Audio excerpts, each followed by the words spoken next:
उसके बाद अमीन भाई कभी भी ज्यादा दिन नहीं लगे। कोई लैंग्वेज सीखी है कि मैंने रश भी सीखी है, मैंने सी शार्प भी सीखी है जावा के बाद, मैंने रश भी सीखी है, मैंने जावास्क्रिप्ट भी सीखी है, टाइपस्क्रिप्ट भी सीखी है, अब पाइथन भी सीख रहा हूँ। मगर कभी मसला नहीं हुआ, क्योंकि मैंने शुरू में अपने कॉन्सेप्ट ठीक कर लिए थे। अब आप ये मत समझें कि आप टाइपस्क्रिप्ट सीख रहे हैं, आप ये सोचें कि आप प्रोग्रामिंग सीख रहे हैं। एक दफा ये क्लियर हो गया और एक दफा कॉन्सेप्ट बन गए तो फिर हमेशा आसानी रहेगी इंशाल्लाह। चलें, अब अगला सवाल है, हमने वो अपना बना लिया था प्रोग्राम, अब उसको पब्लिश कैसे करना है एनपीएम पे, ताकि कोई भी बैठा बैठा अपने मशीन पे बैठा बैठा इंस्टॉल कर ले। शुरू करते हैं गेम। अच्छा जी, एक चीज मैं और ऐड कर देता हूँ। सॉरी, हमारी लाइव स्ट्रीम थोड़ा लेट गई है। तो जो शुरू की डिस्कशन थी ना, वो चले गई है। हमने शुरू में ये डिस्कस करा था, ये स्ट्रीमिंग स्टार्ट होते ही, कि हमें आज हमारा एजेंडा क्या है। तो आज हमारा एजेंडा है, लास्ट क्लास में आपने कैलकुलेटर बनाया था, और उस कैलकुलेटर बनाने से पहले आपने एक टूल यूज करा था, क्विज का। और वो क्विज आपने एनपीएक्स के थ्रू अटेम्प्ट करा था। तो हमने देखा था, इससे पहले आपने मोबाइल एप्लीकेशन यूज करी है, वेब एप्लीकेशन यूज करी है, प्ले स्टेशन यूज करा है, लेकिन कमांड लाइन टूल भी बन सकता है। और कमांड लाइन टूल आप बना सकते हैं, खुद भी यूज कर सकते हैं और किसी और से भी यूज करवा सकते हैं।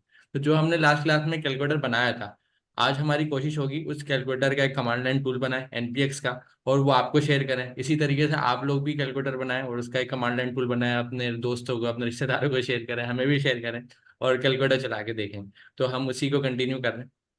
जी सर। जी शुरू करते हैं।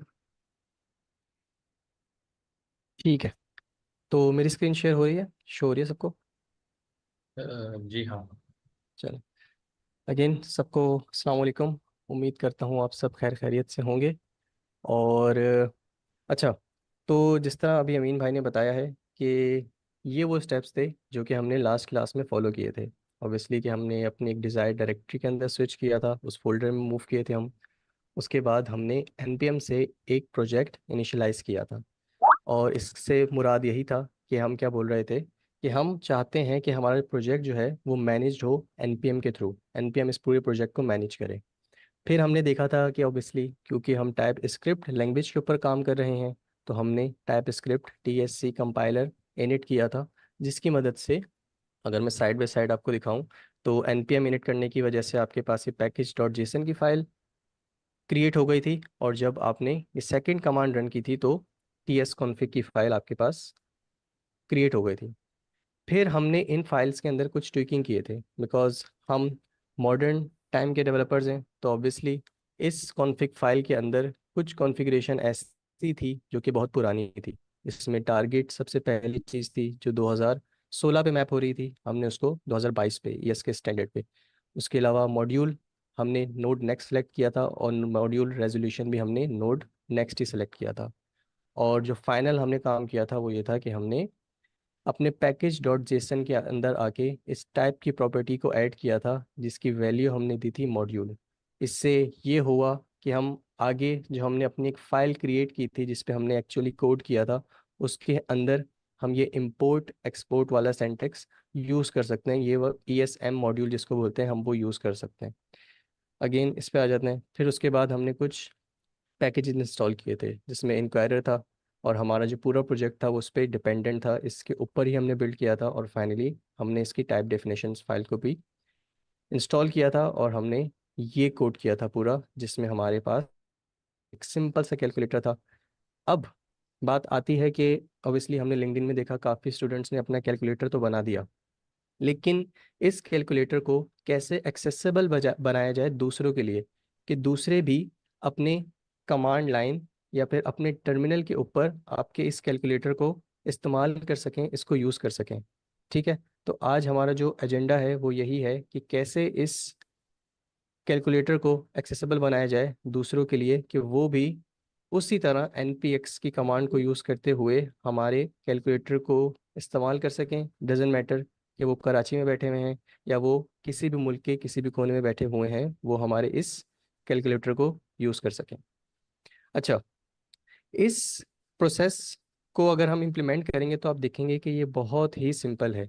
अगर मैं विदाउट एक्सप्लेनिंग इसको करूं तो ये ज़्यादा से ज़्यादा 2 से 3 मिनट लेगा, और आपका जो पब्लिशिंग करने का काम है वो हो जाएगा। लेकिन ऑब्वियसली हमने स्टेप बाय स्टेप इसको समझना है।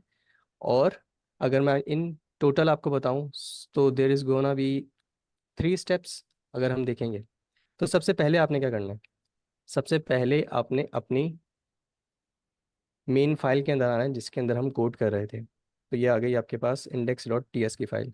इसमें आपने सबसे पहली लाइन पे, मतलब अपने कोड जो भी आपने कोड किया है उससे सबसे ऊपर आपने एक लाइन लिखनी है। वो मैं आपको बता रहा हूँ वो क्या है। आपने लिखना है हैशटैग, उसके बाद आपने देना है एक्सक्लेम का साइन, और फिर आपने एक पाथ डिफाइन करना है। अभी मैं इसको एक्सप्लेन करता हूँ लेकिन पहले हम ये पूरा लिख लेते हैं। एक पाथ आ गया, और उसके बाद आपने लिखना है स्पेस देके नोड। अगेन रिपीट करता हूँ, हैशटैग, उसके बाद आपने एक्सक्लेम का साइन दिया है, एक पाथ दिया है, एक नोड दिए, नोड स्पेस देके आपने नोड लिखा है। अब ये क्या है, बेसिकली ये लाइन ये बता रही है कि ये कोई ऑर्डिनरी फाइल नहीं है। अभी तक जितना भी हम काम कर रहे थे ना, ये उसकी तरह एक ऑर्डिनरी फाइल नहीं है। बेसिकली ये पाथ ये बता रहा है कि ये जो भी हम कोड कर रहे हैं ये टर्मिनल के ऊपर एग्जीक्यूटेबल है। टर्मिनल के ऊपर एग्जीक्यूटेबल है। कोई भी कहीं भी रहते हुए जब हम इसको पब्लिश करेंगे वो इस फाइल को एग्जीक्यूट कर सकता है। अब सवाल ये आता है कि भाई अभी भी तो हम अपनी फाइल को टर्मिनल पे ही तो एग्जीक्यूट कर रहे थे, लेकिन एक डिफरेंस है। अभी तक हम अपने लोकल इन्वायरमेंट में रहते हुए इस पीस ऑफ कोड को जो भी हमने अभी तक लिखा है इसको लोकली रन कर रहे थे अपने कोड बेस के अंदर।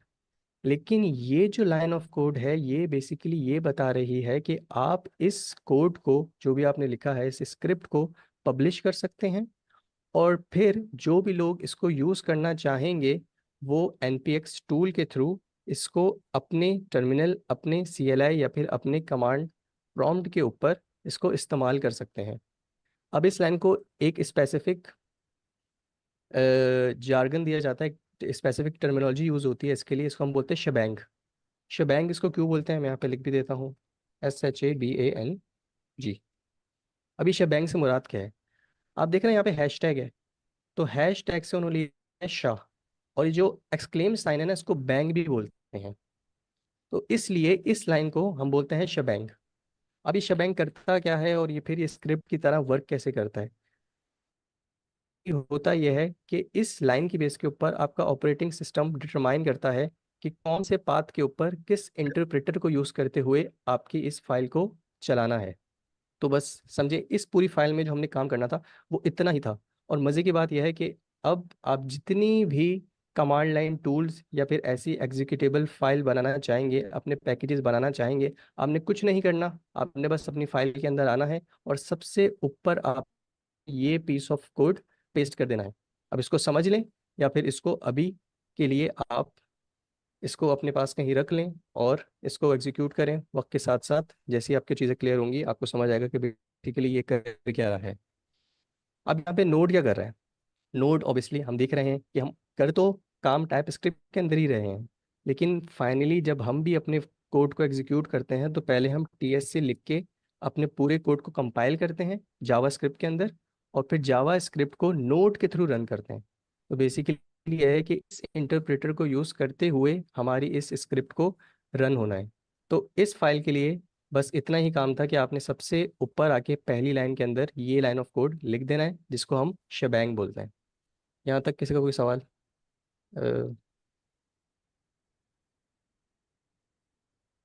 सही है, आई गेस आगे चलते हैं। इस फाइल के लिए इतना ही काम था। अब आते हैं दूसरे स्टेप के ऊपर कि हमने अपनी फाइल को तो डिफरेंशिएट कर दिया, हमने ये चीज़ तो दिखा दी, बता दी अपनी इस फाइल को कि यार तुम जो हो तुम आम फाइलों की तरह नहीं हो, तुम एक एग्जीक्यूटेबल फाइल हो जो कि एज अ पैकेज हम पब्लिश करेंगे और फिर इसको यूज़ करेंगे।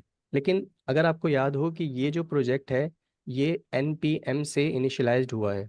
अगर मैं दोबारा आपको रेफरेंस दूं तो हमने जैसे ही हम अपने फोल्डर के अंदर मूव किए थे तो सबसे पहली कमांड हमने रन की थी वो npm init था। हमने ये बोला था कि भाई ये जो हम पूरा प्रोजेक्ट बनाने जा रहे हैं ये मैनेज्ड बाय npm होगा। तो ऑब्वियसली हमें npm को भी कुछ ना कुछ तो बताना होगा ना। और आपको पता है कि जब हमने npm init किया तो जो पहली फाइल बनी थी वो पैकेज डॉट जेसन था।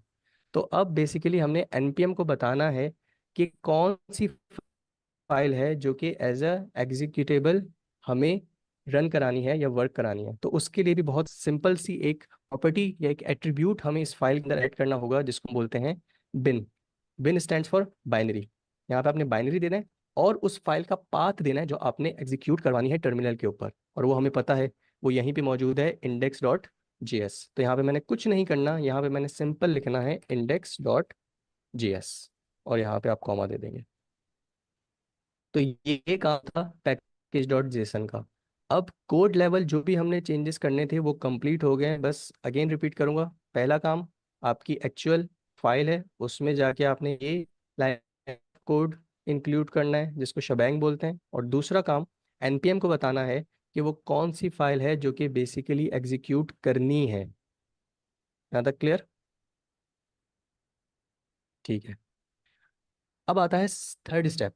हमने फाइल को भी बता दिया, हमने एनपीएम को भी बता दिया, अब हम इसको पुश कैसे करें, हम वाकई ही कैसे अपने इस प्रोजेक्ट को, अपने इस पैकेज को एनपीएम की रजिस्ट्री के ऊपर पुश करें। जैसे हमने देखा था क्विज क्विज ऐप भी जो थी जो हमने यूज़ की थी वो भी एनपीएम रजिस्ट्री पे मौजूद थी। तो हम चाहते हैं कि हमारा ये पैकेज भी एनपीएम रजिस्ट्री पे मौजूद हो, ताकि जिस तरह हमने वो क्विज यूज़ की थी हम अपने इस कैलकुलेटर को यूज़ कर सकें। तो उसके लिए सबसे पहले हमें क्या करना पड़ेगा, हमें एनपीएम के ऊपर अपना अकाउंट क्रिएट करना पड़ेगा। अगर मैं इधर आऊँ तो बेसिकली ये है आपके पास npm, give me a moment.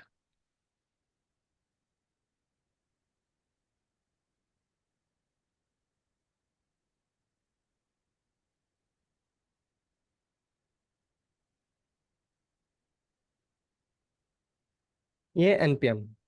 अब यहाँ पे आप देख रहे हैं कि मेरा अकाउंट बना हुआ है M6R अली के नाम से। ये आप लोग के लिए मैंने एक बिल्कुल क्लीन स्लेट नया प्रोजेक्ट बनाया है ताकि हम एक सेम पेज पे हो। अगर आप अभी फिलहाल इधर पैकेजेस में जाएंगे तो कुछ नहीं आ रहा होगा, रजिस्ट्री वो मुझे बोला लॉगिन करने को, क्योंकि मैंने लॉग आउट कर लिया तो मुझे लॉगिन करने को बोल रहा है। अगर आप भी फर्स्ट टाइम इधर विजिट कर रहे होंगे npmjs.com के ऊपर, तो आपने भी अगर अकाउंट नहीं बना हुआ तो आपने साइन अप करना है, अगर बना हुआ है तो आपने ऑब्वियसली साइन इन करना है।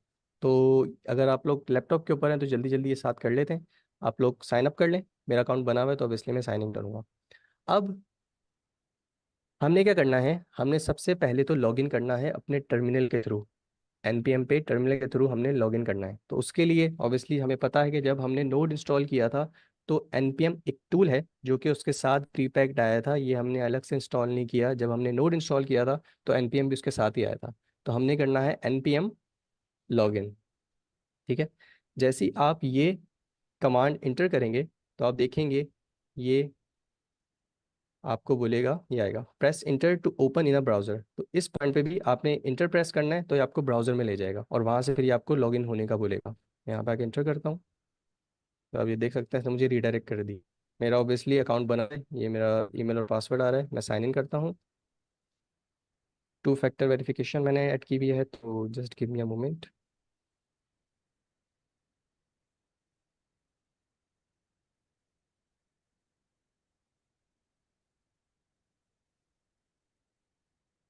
एक से कॉपी कर लेता हूँ।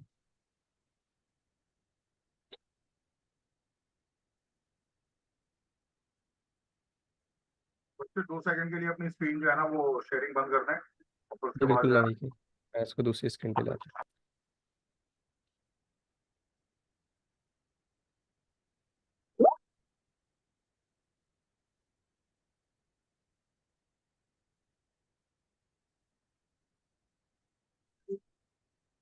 हाँ जी। तो आप देख सकते हैं कि मैंने जो क्रेडेंशियल्स थे, जो मेरे पास ओटीपी कोड आया था, वो मैंने ऐड कर दिया है, यहाँ पे पुट कर दिया है। अब वो मुझे बोल रहा है गो टू होम पेज। मैं गो टू होम पेज करूँगा और अब मैं फाइनली अपने अकाउंट से लॉगिन कर चुका हूँ। ये मेरे पास पूरा npm का अकाउंट जो जिसमें मैं लॉगिन हुआ मुझे शो हो रहा है। अब दोबारा आते हैं अपने VS कोड के ऊपर। तो आप देख सकते हैं कि उसने यहाँ से इन्फर कर लिया है कि मैं सक्सेसफुली लॉगिन कर चुका हूँ। तो ये फर्स्ट स्टेप था। अगेन सबसे जो फर्स्ट स्टेप कोडिंग वाइज था वो क्या था कि आपने अपनी index.ts की फाइल के अंदर जाके ये पीस ऑफ कोड इंक्लूड करना है। सेकंड स्टेप package.json के अंदर आके अपनी फाइल आइडेंटिफाई कराना है, बताने की कौन सी फाइल है जो एग्जीक्यूटेबल होगी। तीसरा स्टेप आपने npm पे लॉगिन करना है। अब फोर्थ एंड लास्ट स्टेप है कि आपने अपने कोड को, अपने पैकेज को पब्लिश करना है। देयर इज अ गॉटचा, एक चीज़ है जिसपे आपको बहुत सारे एरर मिलेंगे, वो है आपके पैकेज का नाम। आपके पैकेज का नाम यूनिक होना चाहिए है। ऑब्वियसली आप अपने पैकेज को बहुत अच्छा नाम देना चाहते हैं, जिस तरह मैंने यहाँ पे सिंपल कैलकुलेटर लिखा हुआ है, लेकिन 110% चांसेस हैं कि किसी और ने सिंपल कैलकुलेटर नाम का पैकेज बना के पुश किया हुआ होगा। अगर मैं इसको पुश करने की कोशिश करूँगा तो वो मुझे एरर देगा। तो यूनिक नेम देना है इसको। तो मैं फॉर एग्जांपल इसकी यूनिकनेस बढ़ाने के लिए मैं इसके आगे एक प्रीफिक्स ऐड कर देता हूँ, M6R8।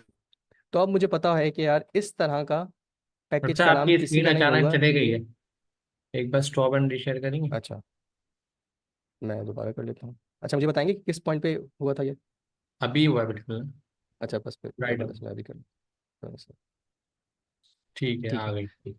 चलिए, हाँ, तो मैं ये बात कर रहा था कि आपके जो पैकेज का नाम है, पैकेज डॉट जेसन में जो आपके पैकेज का नाम है, उसी नाम से आपका ये पैकेज एनपीएम रजिस्ट्री के ऊपर पब्लिश होगा। सो मेक श्योर कि आपके जो पैकेज का नाम है वो यूनिक हो। इसलिए इसकी यूनिकनेस बढ़ाने के लिए मैंने इसके आगे प्रीफिक्स सेट कर दिया है M6R A2।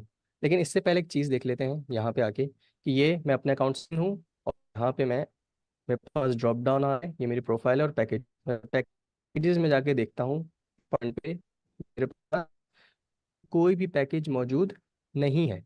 अब मैं आता हूँ इधर और मैं एक और कमांड रन करता हूँ। पहले मैं अकाउंट से लॉगिन हो गया हूँ, अब मैं बेसिकली अपने इस प्रोजेक्ट को, अपने इस पैकेज को पब्लिश करने जा रहा हूँ। तो उसके लिए भी बहुत ही सिंपल कमांड है, मैंने आप लिखना है npm publish। मैं इसको एंटर करता हूँ तो ये सीरीज ऑफ स्टेप से होके गुजरेगा और आप देखेंगे कि ये पब्लिश हो गया है। इस नाम से मेरा एक पैकेज, अगर मैं यहाँ पे आके रिफ्रेश करता हूँ, it gonna take some time, ये पैकेज आ गया मेरे पास एक, लेकिन शो नहीं हो रहा फिलहाल। आ गया। तो आप देख सकते हैं M6R A2 सिंपल कैलकुलेटर के नाम से मेरा एक पैकेज npm के ऊपर पब्लिश हो गया है। सो यहाँ तक किसी का कोई सवाल, अमीन भाई? और जबरदस्त सर, कुछ ऐड करना चाहेंगे आप?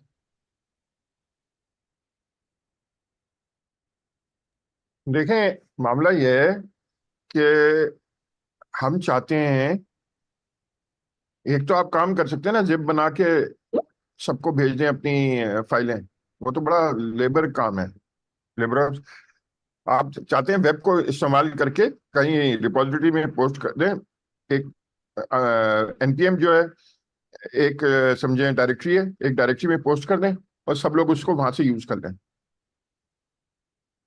तो जरा सा यूज करके दिखाएं बिल्कुल। तो अब हम और ये पब्लिश पैकेज कर जो है वो लेंगे। पब्लिश कर फिर ये दिया है। करेंगे कि अमीन अमीन की मशीन से या फैसल भाई की मशीन से लॉग इन करके देखेंगे। ठीक हो गया। तो ये हमने पब्लिश लिया है।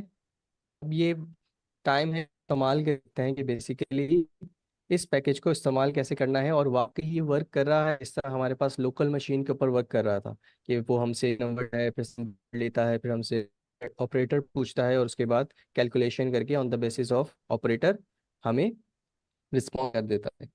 So let me change my internet connection.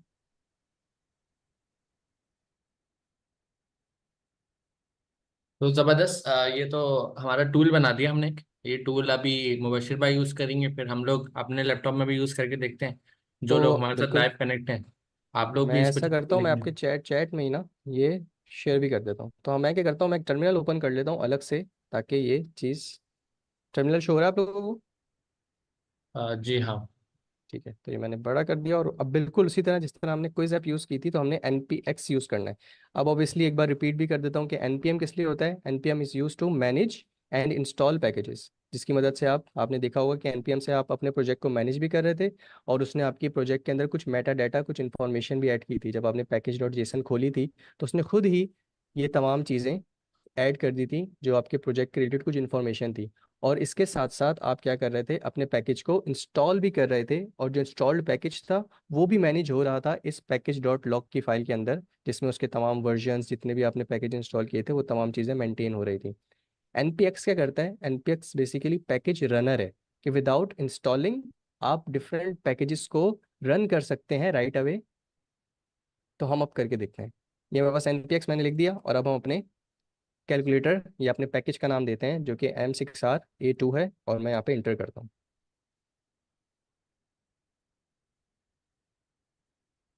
तो मैंने स्पेस बार ऐड कर दिया था, और मैं इंटर करता हूँ।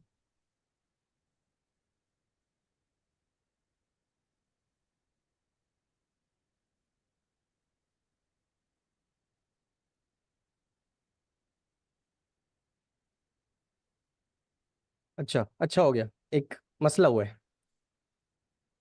कौन बताएगा क्या मसला हुआ है? मैं ही बता देता हूँ।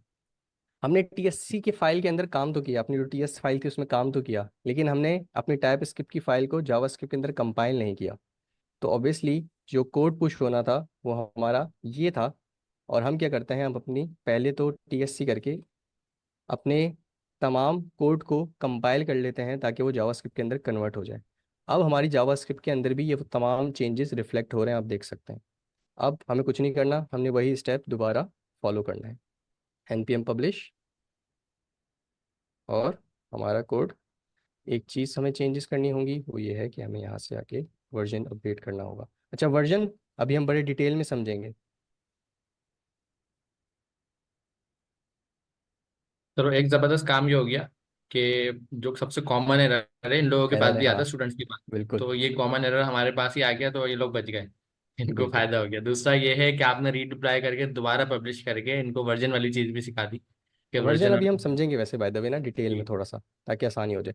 तो एक चीज़, जब भी आप ये ऐड करें या इन शॉर्ट कोई भी चेंज करें अपनी टीएस फाइल के अंदर, तो मेक श्योर पहले आप कंपाइल करें, और उसके बाद आपके जो भी प्रोसेसेस हैं जिससे भी आपने गुजरना है, अपने को अपने पैकेज को पब्लिश करना है, आप उस तमाम पब्लिश उस प्रोसेस से होके गुजरें। तो सबसे पहले आपने ये चीज़ ऐड की, उसके बाद आपने कंपाइल किया जावास्क्रिप्ट के अंदर, पैकेज डॉट जेसन के अंदर आके आपने ऑब्वियसली अपनी फाइल का रेफरेंस दिया, और पब्लिश कर दिया है लॉगिन करके। अब अगेन हम क्या करते हैं, अपने इस प्रोजेक्ट को चलाने की कोशिश करते हैं टर्मिनल के अंदर। सो मैं टर्मिनल ओपन कर लेता हूँ, और यहाँ पे आके मैं रन करता हूँ वही कमांड, ts npx, और अपने पैकेज का नाम जो कि था ये।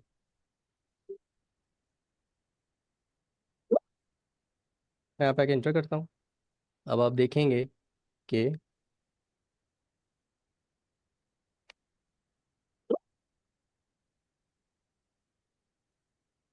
अच्छा, इसने आपसे पहले परमिशन ली, आपने वाई का बटन प्रेस किया। बिल्कुल सही है। बिल्कुल उसी तरह जिस तरह लोकली मेरे पास मेरा प्रोजेक्ट चल रहा था, अब वो यहाँ पे भी अप एंड रनिंग हो गया है। और मैं ये कमांड आप लोग के साथ शेयर भी कर लेता हूँ चैट पे, ताकि आप सब अपने पास इसको ट्राई करें। ये मैं मैसेज कर देता हूँ to everyone in a meeting, और ये मैंने सेंड कर दिया। तो आप सब इस ज़रा कमांड को कॉपी करें और अपने अपने पास चलाएं, जब तक मैं इसको एक बार यूज़ भी करके देखता हूँ। कि लेट से मैंने जो नंबर फर्स्ट था वो 4 लिया, उसके बाद मैंने 6 लिया, ऑपरेटर मैंने बोला एडिशन, और उसने मुझे रिजल्ट दे दिया 10। तो इट्स वर्किंग, और बिल्कुल उसी तरह वर्क कर रहा है जिस तरह मेरे पास लोकली वर्क कर रहा था। सो आप लोग भी अपने पास जल्दी जल्दी इसको चला के देख लें। और फिर हम, एक छोटी सी चीज़ रह गई है, पब्लिश वाला तमाम काम हमने देख लिया कैसे करना है। एक छोटी सी चीज़ है जिसको हम दोबारा समझ लेते हैं, वो है वर्जन का, जो बहुत इंपॉर्टेंट है।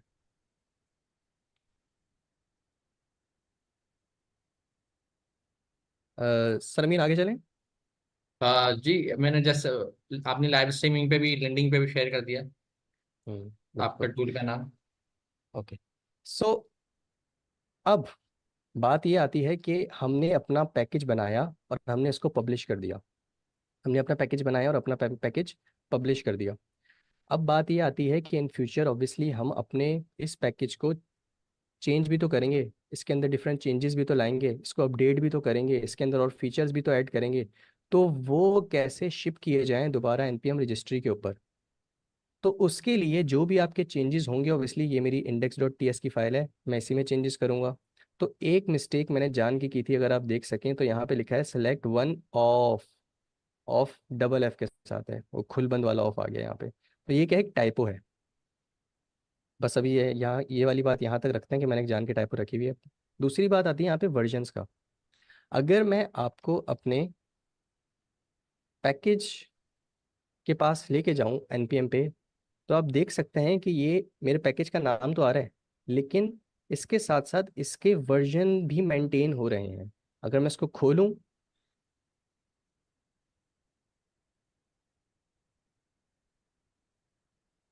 तो आप देख सकते हैं कि बहुत सारी चीज़ें आ रही हैं इससे रिलेटेड।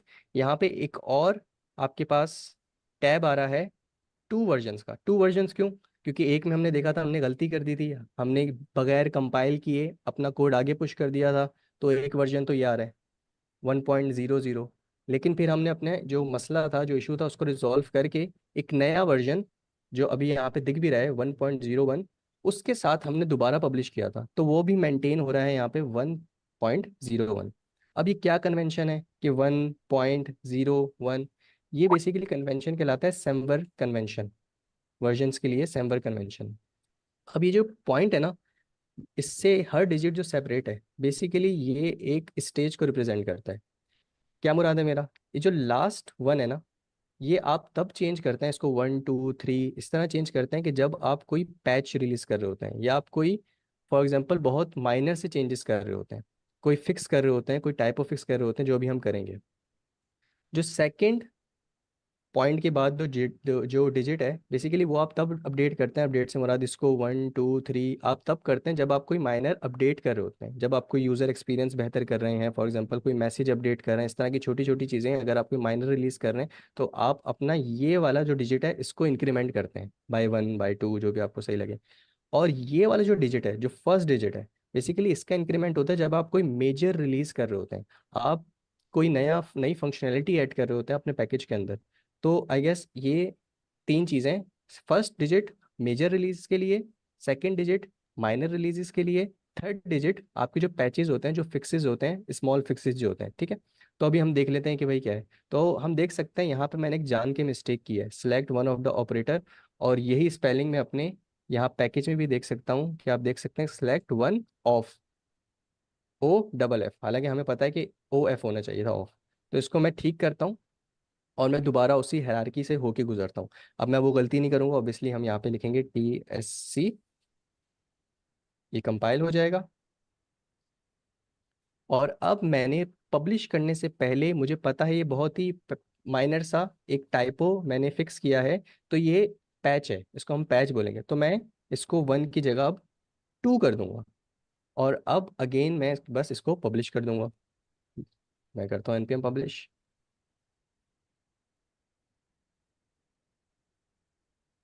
आप देख सकते हैं मेरा ये वाला जो पैकेज है ये पब्लिश हो चुका है। अब अगर मैं इधर आऊँ, तो टेक्निकली यहाँ पे 3 वर्जन आने चाहिए। मैं रिफ्रेश कर लेता हूँ, ये कुछ टाइम लेता है। अच्छा, मेरी आवाज़ तो क्लियर है ना? जी एक ज़रा, बिल्कुल के हाँ बस ठीक है। ठीक। आप देखें, वर्जन अभी 2 थे, अब फौरन से 3 हो गए, और जो सबसे लेटेस्ट था वो सबसे ऊपर आ गया, इसको टैग असाइन हो जाता है लेटेस्ट का, ठीक है। तभी, चलें वो नहीं बताता, पहले मैं दोबारा इसको रन करके दिखाता हूँ। अब मैंने फिक्स कर दिया और वो कोड पब्लिश भी हो गया है। अब टेक्निकली जब मैं इस पॉइंट पे आऊँगा, तो यहाँ पे सिलेक्ट वन ऑफ में सिर्फ एक ऑफ, एक एफ आना चाहिए, 2 एफ नहीं आने चाहिए। तो मैं इसको दोबारा रन करता हूँ।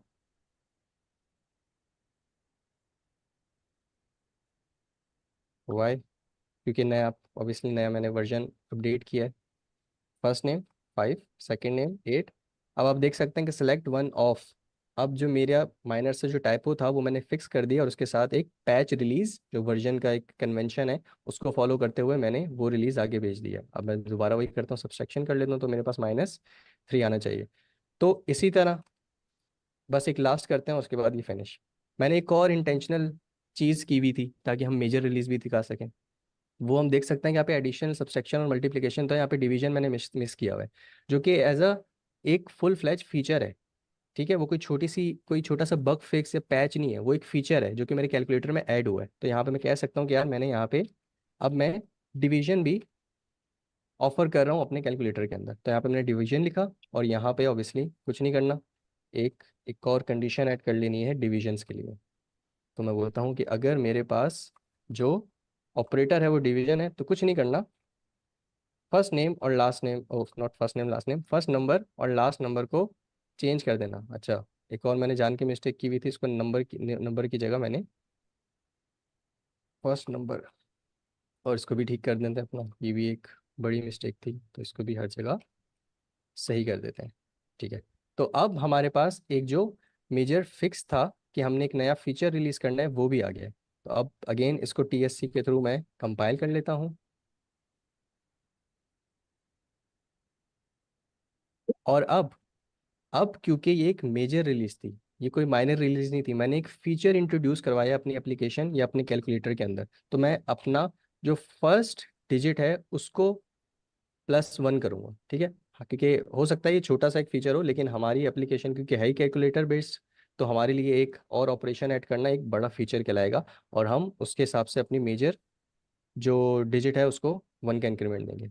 मैं अगेन डबल चेक कर लेता हूँ कि इज देयर एनी मिस्टेक जो मैंने और इंटेंशनल अगर की हुई है, तो I guess there is no mistake. चलें, बस हमने यही करना था। अब अगेन वही कि हमने कंपाइल कर लिया है, हमने अपने वर्जन को भी अपडेट कर लिया है। अब मैं करता हूँ npm अगेन पब्लिश।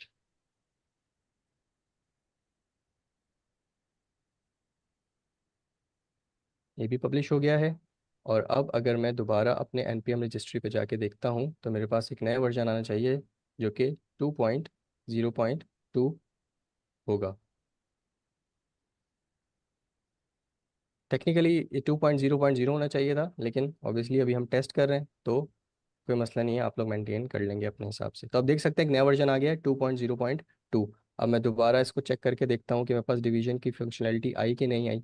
मैं यहाँ पे आ गया, यहाँ पे जाके मैंने दोबारा npx M6RA2 कैलकुलेटर को चलाने की कोशिश की।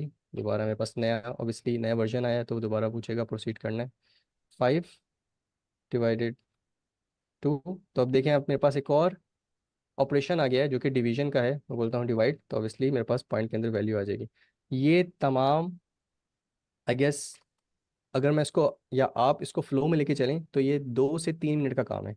और मज़े की बात यह है कि कुछ चेंज नहीं करना। जब भी आपने इस तरह की कोई पैकेज रजिस्ट्री पे पुश करनी है, सेम कमांड्स होंगी जो आपने फॉलो करनी है। अपनी मेन फाइल के अंदर आके ये ऐड करना है, पैकेज के अंदर आके बिन की प्रॉपर्टी ऐड करनी है, और मेक श्योर कि आपके पैकेज का नाम जो हो वो यूनिक हो। बाकी वर्जन तो आपकी जिस तरह आप अपने पैकेज को अपडेट कर रहे होंगे, उसके अंदर चेंजेस कर रहे होंगे, उसकी बेस के ऊपर आप इसको अपडेट करते रहेंगे। और हमने देख लिया कि कन्वेंशन किस तरह फॉलो करना है।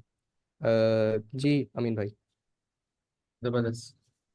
तो अच्छा, अमित हमने देखा क्या, तब पहले हमारा एक पूरा कोड था जो लास्ट क्लास में हमने करा था, नए से सारी इंस्टॉलेशन करी थी, जिसमें हमने कैलकुलेटर भी बनाया था और कैलकुलेटर चला के भी देखा था। तो आज का गोल था कि उस कैलकुलेटर को एक कमांड बना दो, एक टूल बना दो, और वो टूल खुद भी यूज कर लें और दूसरे लोग भी यूज कर लें। तो आपका टूल मैं देख रहा हूँ काफी लोगों ने यूज करा है, वो बता भी रहे हैं कॉमेंट्स में कि टूल उनके पास सही चल रहा है, कैलकुलेटर काम कर रहा है माशाल्लाह। तो ये तो जबरदस्त काम हो गया, कैलकुलेटर बन गया। तो आज के इसमें हमने दो चीजें करी। एक हमने करा है कि कोड में कुछ चीजें चेंजेस करी हैं, दूसरा है दो हमने नई कमांड सीखी हैं।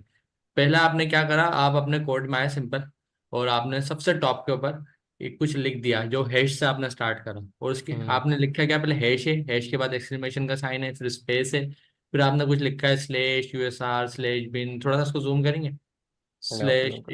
env स्लैश और स्पेस नोट। आपने ये एक तरह का ना कुछ मतलब कोड लिखा है यहाँ पर ना, और शुरू में हैश एंड एक्सक्लेमेशन का साइन लिखा है। तो आपने इसका नाम मुझे बताया शिपेंग।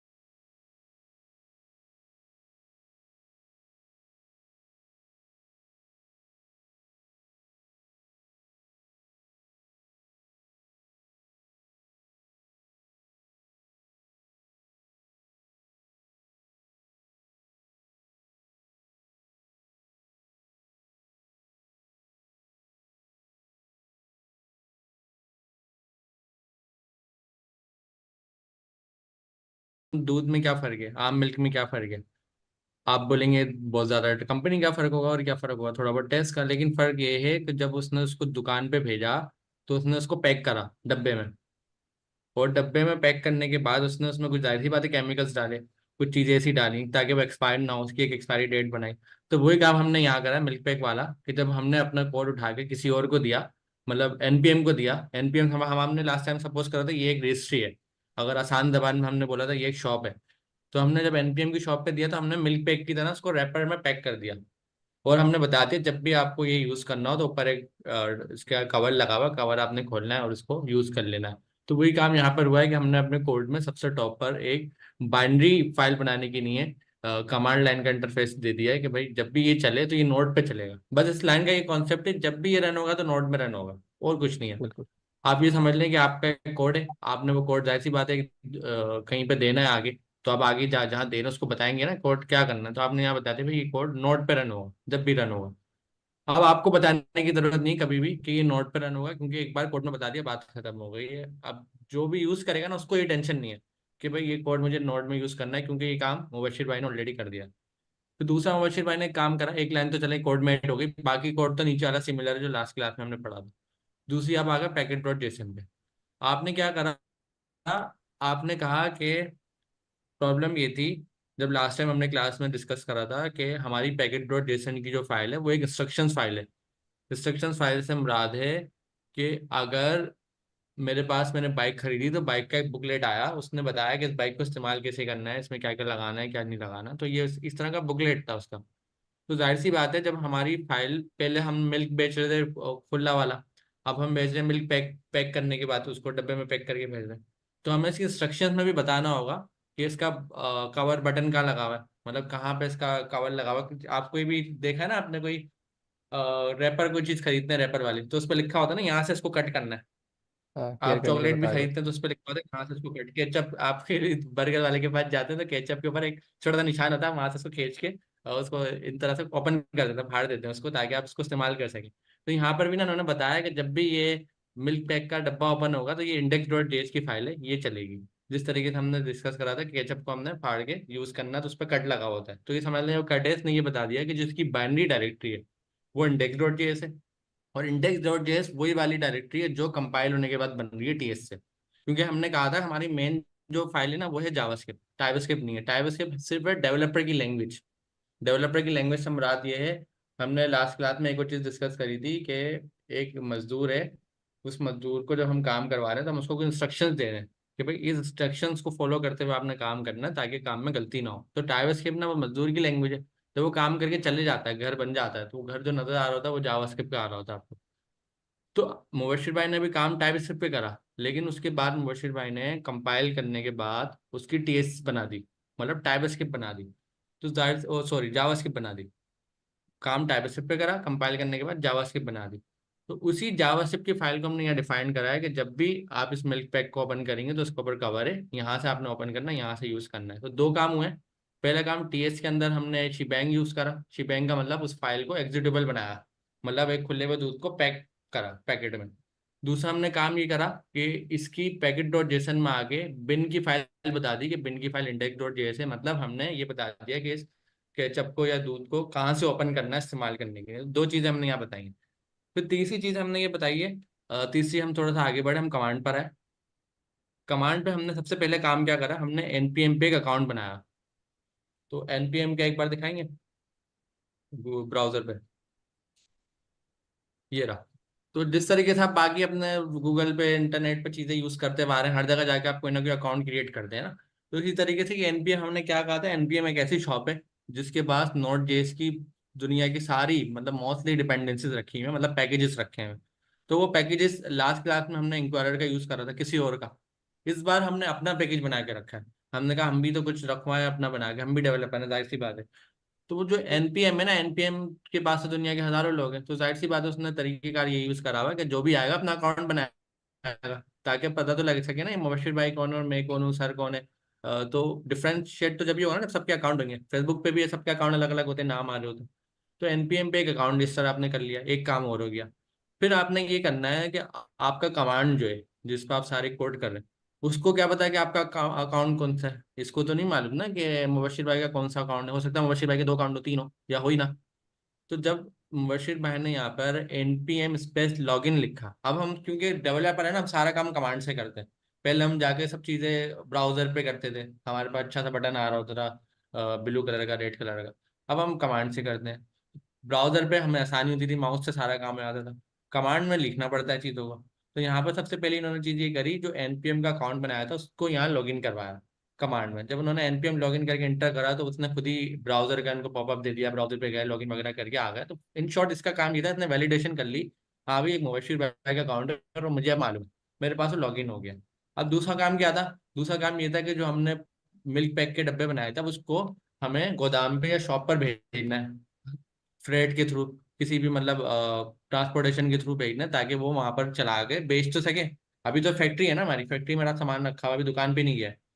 तो जब मुबशिर भाई ने एनपीएम पब्लिश की कमांड चलाई, तो पब्लिश का मुराद है पब्लिश, और इसको आसान जबान में बोल सकते हैं हम कि वो दुकान पे चले गया। तो मिल्क पैक के जो हमने डब्बे बनाए थे वो सारे शॉप पे चले गए।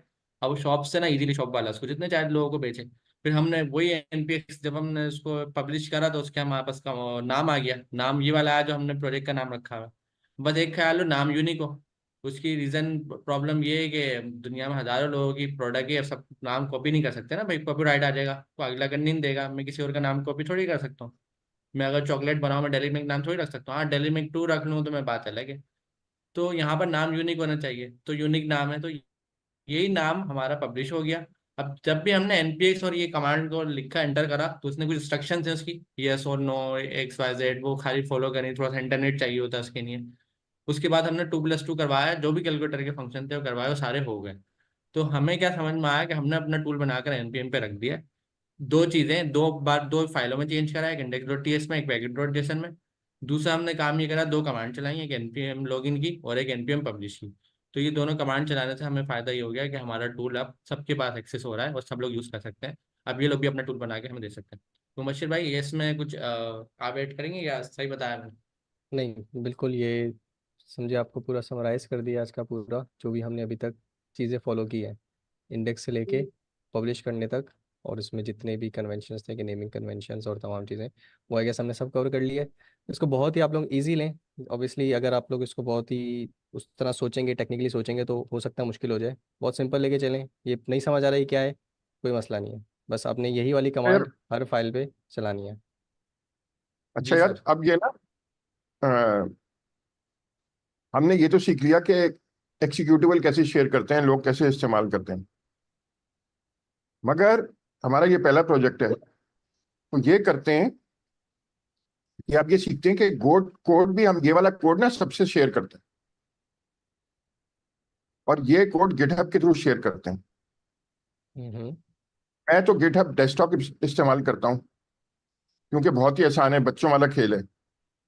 अमीन, आप क्या इस्तेमाल करते हैं? सर मैं कमांड लाइन हाँ, तुम मुझे प्रोफेशनल कमांड वाला लाइन काम आसान करते लगता है हो, हमें कमांड लाइन आसान लगती है। मुबशिर, तुम क्या करते हो? सर मैं भी कमांड लाइन इस्तेमाल करता हूँ। हाँ, सही है, हर एक का अपना है। तो पहले ये करते हैं, तुम लोग जरा सा मुबशिर कमांड लाइन से सिखाओ इनको गिटहब पे जाके अकाउंट बनाना, फिर रिपोजिटरी बनाना, फिर उसमें पुश करना, फिर सारा, फिर डेस्कटॉप वाला तो तुम लोग 1 मिनट में कर ही लोगे। ठीक है, सही है। आखिर में तो हम डेस्कटॉप ही बताएंगे, ताकि बिल्कुल जो नए वाले हैं ना। हम्म, हम्म। सही है।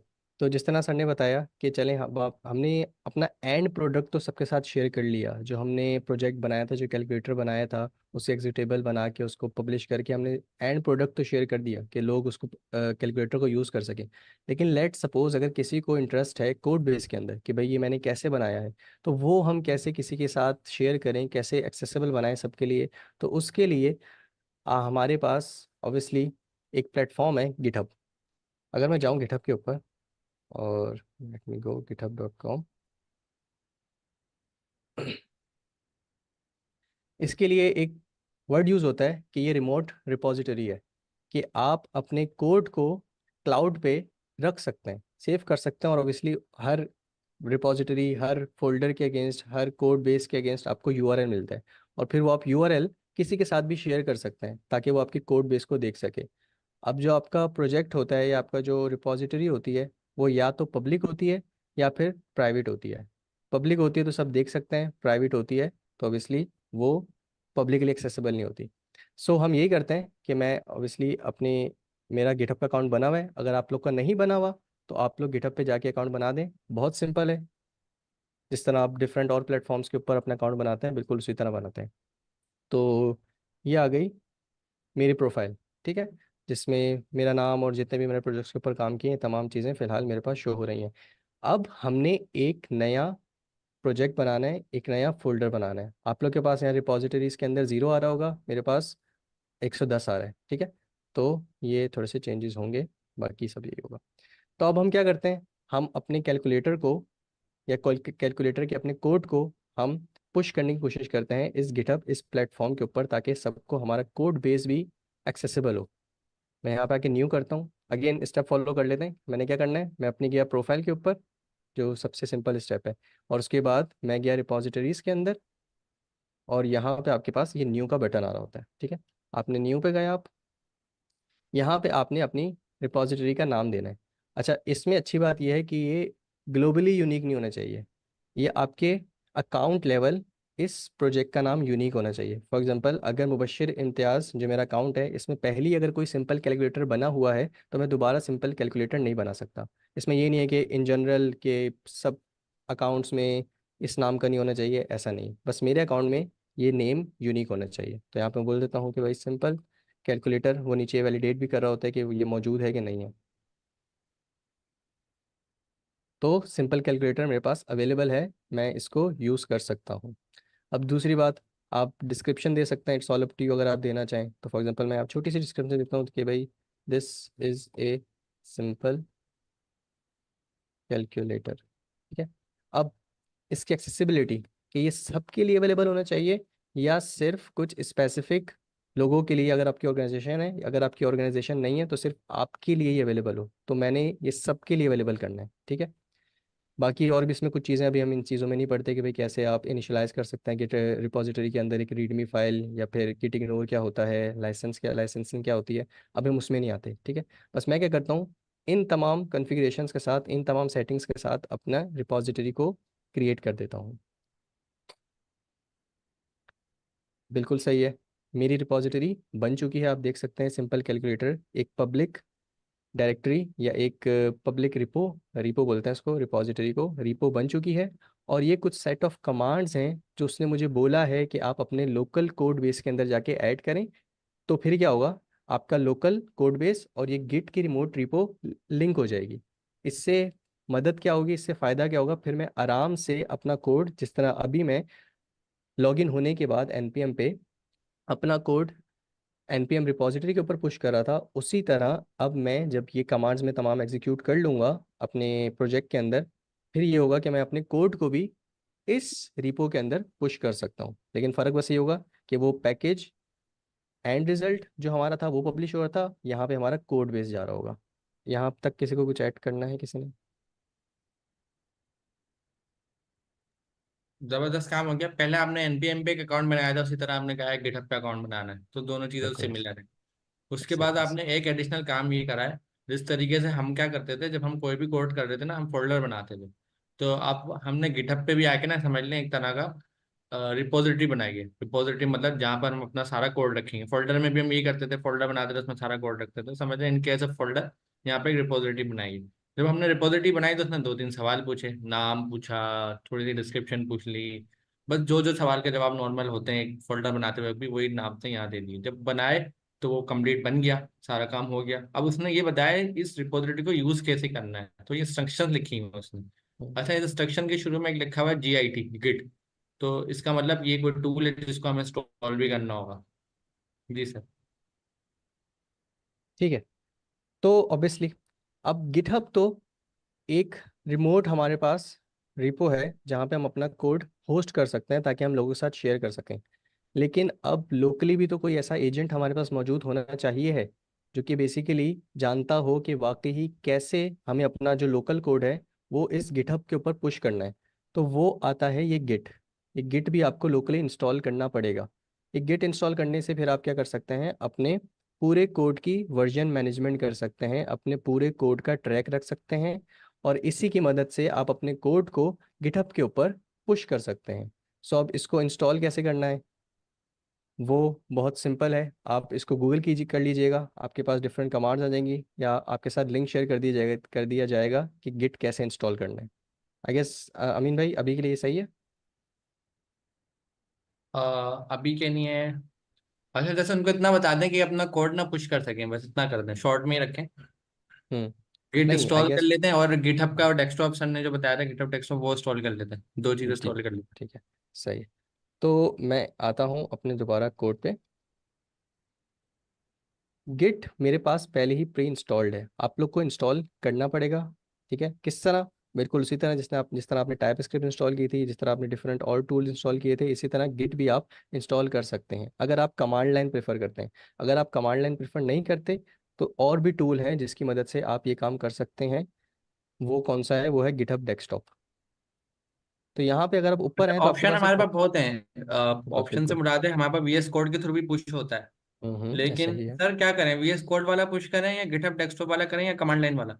सर से अभी डिस्कशन शुरू करें। में कमांड लाइन वाला करें फिर डेस्कटॉप वाला करेंगे। ठीक है, अच्छा, कमांड लाइन वाला पहले करें, सही है। सही है।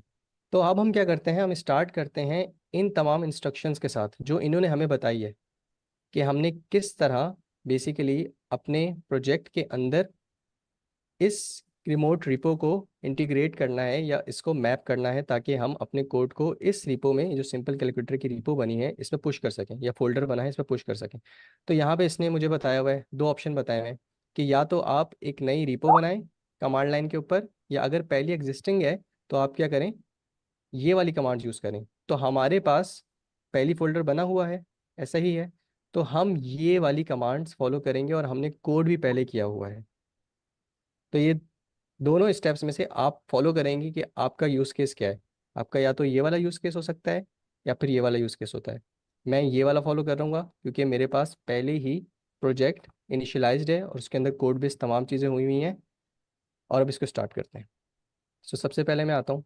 अच्छा, एक काम करें, जो इनिशियलाइज है ना, थोड़ी देर के लिए वो डॉट गिट की फाइल अगर हटा सकते हैं, हटा दें, शुरू से ही करवा दें।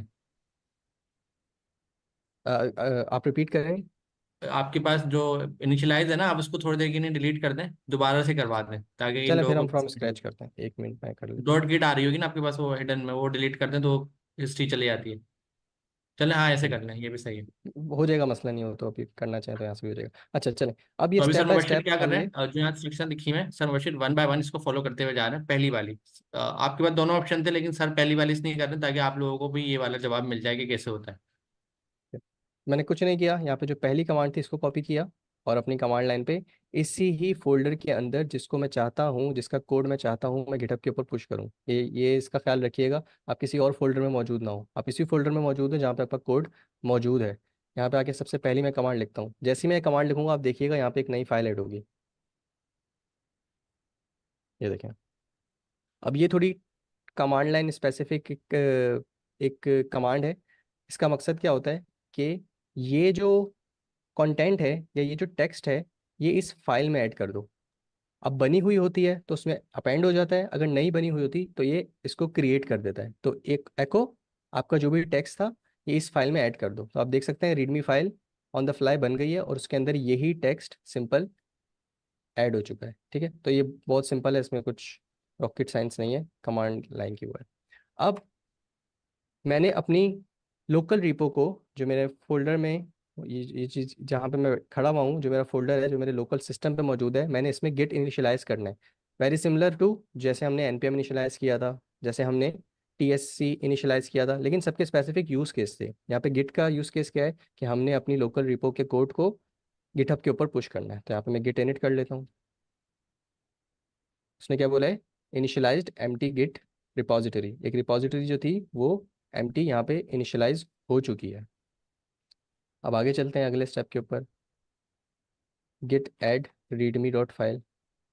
अब वो क्या करना चाह रहा है, वो इस फाइल को, रीडमी डॉट जो एमडी फाइल है, इसको वो ट्रैक करना चाह रहा है, या उसको वो स्टेज करना चाहता है गिट के साथ। लेकिन हमारे पास सिर्फ readme.md नहीं है, हमारे पास पूरा कोड बेस, अगर आप यहाँ पे देखें हमारे पास बहुत बड़ा कोड बेस मौजूद है। हमें इन तमाम चीज़ों को स्टेजिंग पे लेके जाना है, या आसान लफ्ज़ों में उस प्रोसेस से गुजारना है कि हम इसको गिटहब तक पहुंचा सकें। तो उसके लिए पहली कमांड क्या होती है? git add dot। अच्छा, इसमें बट इस पे एक चीज ऐड कर लें। हमारे पास ना गिट इग्नोर नहीं बनी हुई, तो नॉट मॉड्यूल्स पे बिल्कुल, चले हाँ, जाए। मैं उसी पे आ रहा था। तो अब एक मसला है हमारे कोड बेस में। वो क्या मसला है? वो है नोड मॉड्यूल का फोल्डर। ये नोड मॉड्यूल का फोल्डर अगर आपने देखा हो, ये तब बना था जब आपने इंक्वायरर का पैकेज ऐड किया था। अब इंक्वायरर का आपने पैकेज ऐड तो ऐड किया था, लेकिन उसके साथ ही नोड मॉड्यूल क्या आ गया? तो इसकी मिसाल आप ऐसे लें कि जब आपके घर में राशन ख़त्म हो जाता है और आप जाते हैं, फॉर एग्जांपल अपने घर के पास कोई स्टोर है उसमें जाते हैं, तो ऑब्वियसली लेट से मैं 10 किलो चीनी ले आया, मेरे घर में चीनी ख़त्म थी, मैं 10 किलो चीनी ले आया और मैंने अपने स्टोर रूम में ला के रख दिया। तो ये मेरा स्टोर रूम है, और हस्बे ज़रूरत जितनी भी मुझे चाहिए होती है वो मैं अपने किचन में जाके एक बर्नी के अंदर रख लेता हूँ। तो आसान लफ्ज़ों में ये जो npm मॉड्यूल है ना, ये मेरा क्या है? स्टोर रूम है, जहाँ पे मेरा तमाम राशन पड़ा हुआ है, जहाँ पे मैंने तमाम संभाल के रखा हुआ है। और ये जो मैं इंपोर्ट स्टेटमेंट यूज़ कर रहा होता हूँ, ये बस मेरी हस्बे ज़रूरत जितना मैंने फॉर एग्जांपल मंथली चलाना है या जो है, मैं उतना अपने कोड बेस के अंदर या अपने किचन के अंदर ले आता हूँ। तो हमें बस अपने किचन का कंटेंट पुश कराना है, हमें जो किचन से रिलेटेड चीज़ें हैं वही पुश करनी है, हमें स्टोर रूम से कुछ लेना देना नहीं है। तो अब ये स्टोर रूम को यहाँ से कैसे हटाया जाए? तो हमारे पास एक तरीका होता है कि हम एक फाइल बनाते हैं डॉट गिट इग्नोर की। डॉट गिट इग्नोर क्या करता है? वो जब मेरा इस कोड, ये जो मेरा तमाम कोड मौजूद है, इसको गिटहब पे पुश कर रहा होगा, तो वो गिट इग्नोर में मौजूद फाइल्स को इग्नोर कर देता है। वो उनको खातिर में नहीं लाता कि ये उसके लिए जैसे ये मौजूद ही नहीं है। तो हम ये करते हैं कि हम एक डॉट गिट इग्नोर की फाइल बनाते हैं। यहाँ पे लिखता हूँ डॉट गिट इग्नोर। अब मुझे करना क्या है? इस नोड मॉड्यूल के फोल्डर का नाम इस डॉट गिट इग्नोर में डाल देना है, ताकि जब मैं अपना कोड पुश करूं गिटहब के ऊपर, तो वो ये वाला फोल्डर जो है वो उसका पार्ट ना हो, मेरे कोड बेस का पार्ट ना हो। तो सिंपल, मैंने गिट इग्नोर बनाई और इसके अंदर मैं नोड मॉड्यूल, सिंपल आपने इस तरह नोड मॉड्यूल लिख देना है। या आपने नोड मॉड्यूल लिख दिया, और अब होगा ये कि अब जब मैं गिट ऐड करूंगा, तो ये नोड मॉड्यूल्स का folder, there is a mistake, it's node modules. हाँ, अब ठीक है। ये नोड मॉड्यूल्स का फोल्डर जो है वो अब क्या होगा? स्टेजिंग पे नहीं जाएगा। तो अब हम करते हैं गिट ऐड। अब कमांड क्या थी भाई? वहाँ पे git add readme dot M D, लेकिन हमारे पास सिर्फ रीडमी डॉट एम डी नहीं है, हमारे पास इतनी सारी फाइल्स हैं, तो हम डॉट बोलेंगे। अब डॉट क्या होता है? डॉट आपकी करंट डायरेक्टरी को रिप्रेजेंट कर रहा होता है। अब करंट डायरेक्टरी से मुराद ये है, ये जो आपको सब दिख रहा है, समझे, ये इसको रिप्रेजेंट करे कि यहाँ पे जो कुछ भी मौजूद है उसको ऐड कर दो। लेकिन अगेन वो एक चीज़ को इग्नोर करेगा। वो इग्नोर क्या करेगा? जो चीज़ें गिट इग्नोर में मौजूद है, और गिट इग्नोर में क्या मौजूद है? Node modules. तो आसान लफ्जों में नोड मॉड्यूल्स को छोड़ के तमाम चीज़ें स्टेजिंग पे चली जाएंगी। स्टेजिंग आप समझे एक स्पेस है गिट के लिए, जहाँ पे वो आपकी फाइल्स का ट्रैक रख रहा है। अभी तक लोकली है, अभी कुछ चीज़ें आगे पुश नहीं हुई है। तो यहाँ पे करता हूँ गिट ऐड डॉट। तो ये तमाम चीज़ें क्या हो गई है? गिट ने ऐड कर ली हैं। ये मेरे पास कुछ वार्निंग्स आ रही हैं, आपके पास मोस्ट प्रोबेबली नहीं आएंगी, ठीक है। तो गिट ऐड कर दिया है, अब ये तमाम चीज़ों का ट्रैक हो रहा है और ये तमाम चीज़ें स्टेजिंग पे चली गई हैं। अब सेकंड स्टेप आता है, वो हम देख लेते हैं दोबारा इधर आके। वो है कमिट का। ऐड करने के बाद ऐड में हमने थोड़ी सी ट्विकिंग की है। हमने सिर्फ, हमारे पास रीडमी डॉट एम डी नहीं थी, हमारे पास बहुत सारी फाइल्स थी, तो हमने इसलिए डॉट से रिप्रेजेंट किया था कि हमारी करंट डायरेक्टरी के अंदर जितना भी काम है वो तमाम ऐड कर दो। अब दूसरी चीज़ आती है कमिट। कमिट से क्या मुराद है?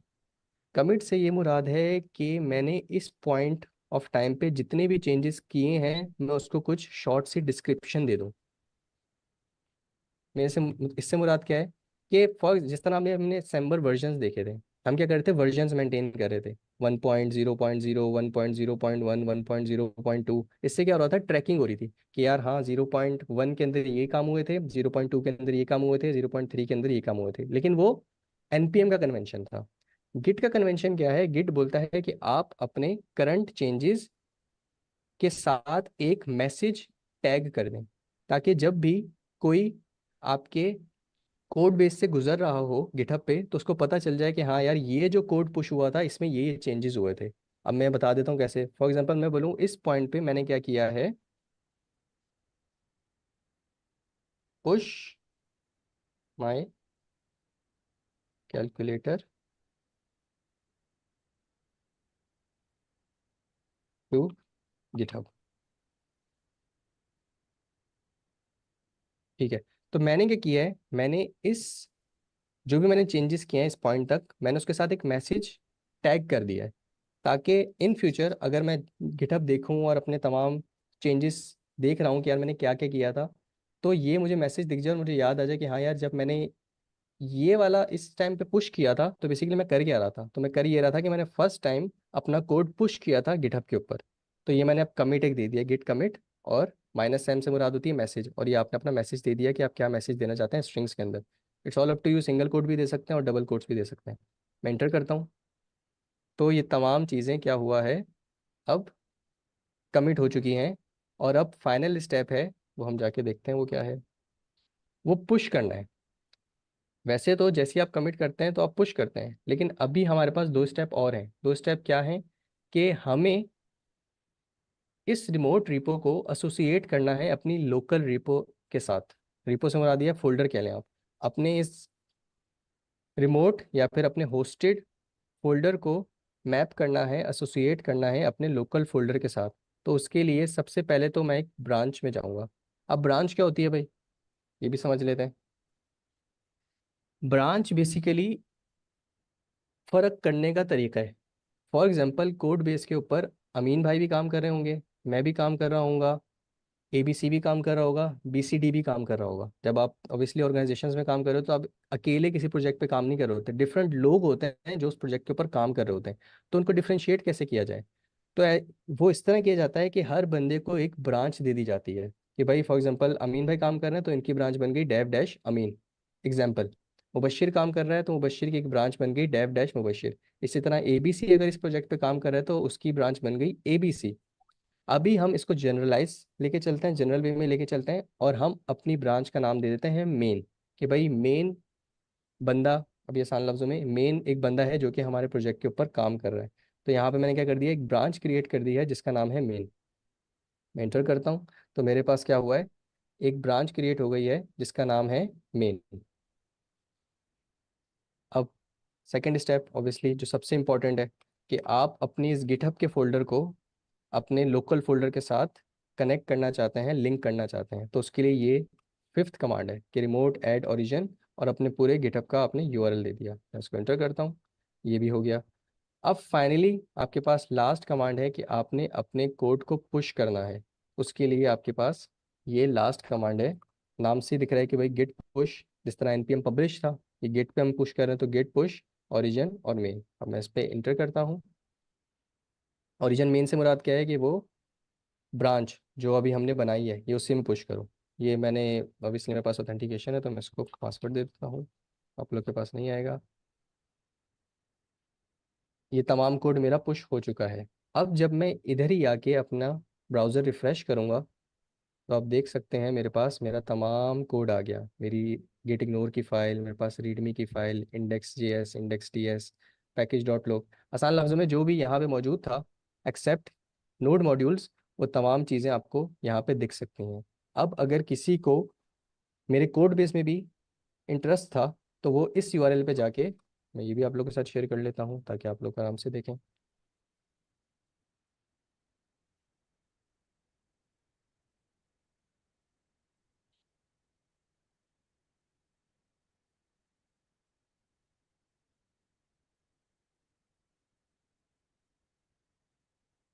ये मैंने लिंक शेयर कर दिया, आप देख लें। ठीक है, तो हमारे पास जो हमने प्रोडक्ट देखना था वो भी देख लिया, कैसे हम कोड से हट के सिर्फ अपना प्रोडक्ट यूज़ कर सकते हैं CLI पे। उसके लिए हमने npm यूज़ किया, और वही मतलब देखा जाए तो प्रोसेस सेम ही था, लेकिन वो npm से एसोसिएट कमांड थी, ये गिट से एसोसिएट कमांड थी। वहाँ पे हमने अपना पैकेज पुश किया था, और फिर पैकेज को यूटिलाइज किया था npx के थ्रू। यहाँ पे हमने अपना कोड बेस पुश किया है, और अब हम उसको यहाँ पे URL के थ्रू एक्सेस कर सकते हैं। तो अब आप इसको देख सकते हैं, आप लोग के सबके पास एक्सेसिबल होगा ये URL। जी अमन भाई। बहुत जबरदस्त। अच्छा, आपका कोड का लिंक मैंने लाइव स्ट्रीमिंग पे भी शेयर कर दिया है। तो सारा काम ओके। हमारा हो गया है कमांड्स का। आपने को ने देख लिया कि क्या आप लोगों को एक प्रॉब्लम आएगी, मोस्टली स्टूडेंट्स को आती है। वो प्रॉब्लम जो होती है कि लॉगिन की, अभी आपने एनपीएम वाले केस में देखा था कि सर ने एनपीएम लॉगिन चलाया था तो उससे लॉगिन हो गया था, लेकिन गिटहब वाले केस में सर ने गिटहब लॉगिन तो नहीं चलाया कहीं भी। तो ये एक छोटी सी प्रॉब्लम है, जब आप चलाएंगे ना वो खुद ही ऑटो पॉपअप देता है, ऑटो तरीके कार देता है कि आप लॉगिन कर लें। लेकिन ज्यादातर स्टूडेंट ऐसे हैं जो किसी और का लैपटॉप यूज कर रहे होंगे, तो उनके पास एक कॉन्फ्लिक्ट फाइल का इशू आता है, दो तीन इशू आते हैं। तो वो इशू तो आएंगे, उसको फिर ओवरकम कैसे करें, कैसे मैनेज करें। तो सबसे आसान तरीका गिटहब डेस्कटॉप का, वो काफी आसान तरीके से हो जाता है। मैं गिटहब डेस्कटॉप बिल्कुल यूज नहीं करता था, मुझे क्योंकि मेरे हाथ पे मगर सेट अभी नहीं है। गिटहब डेस्कटॉप जाने से पहले अमीन, अमीन एक काम जी करें, जी कोई सर। कोड में चेंज कराएं और एक और चेंज पुश कराएं। जी चलें, ठीक है सर। बिल्कुल बहुत अच्छी एक सजेशन आई है सरजा की तरफ से कि जिस तरह हमने अभी एनपीएम के लिए हमने वर्जन चेंज किए थे इधर जाके, और फिर उसको पुश किया था, और फिर हम देख रहे थे एनपीएम पे जाके कि हमारे तमाम जो वर्जन्स थे वो मेंटेन हो रहे थे वर्जन के नंबर के हिसाब से, जो भी कन्वेंशन था।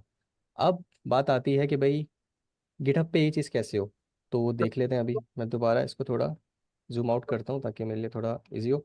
ये दिख रहा है कोड, कोई इशू तो नहीं है अमीन भाई? तो भाई एक चीज, एक काम करें, जी जरा गिटहब पे जाएं और गिटहब पे जाके जो जो वहां पे अभी फाइल आपकी इसकी dex.ts की फाइल बनी हुई है, जरा वो दिखा दें कि वहां पे इसका करंट स्टेटस क्या है, और जब आप चेंज करेंगे और चेंज करने के बाद उसके अंदर चेंज किस तरीके से नजर आएगा। पहले अभी यहाँ बिल्कुल। दिखा दें ये कोड, हाँ। और आप मशीन का कोड एग्जैक्टली सेम है। हम्म, बिल्कुल। जिस तरह सर फैसल ने बताया है कि अभी ये मेरी करंट स्टेट है जहाँ पे अभी मैं लोकली भी खड़ा हुआ हूँ, और गिटहब पे मैंने पुश किया है, मैं वहाँ पे भी इसी पॉइंट पे खड़ा हुआ हूँ।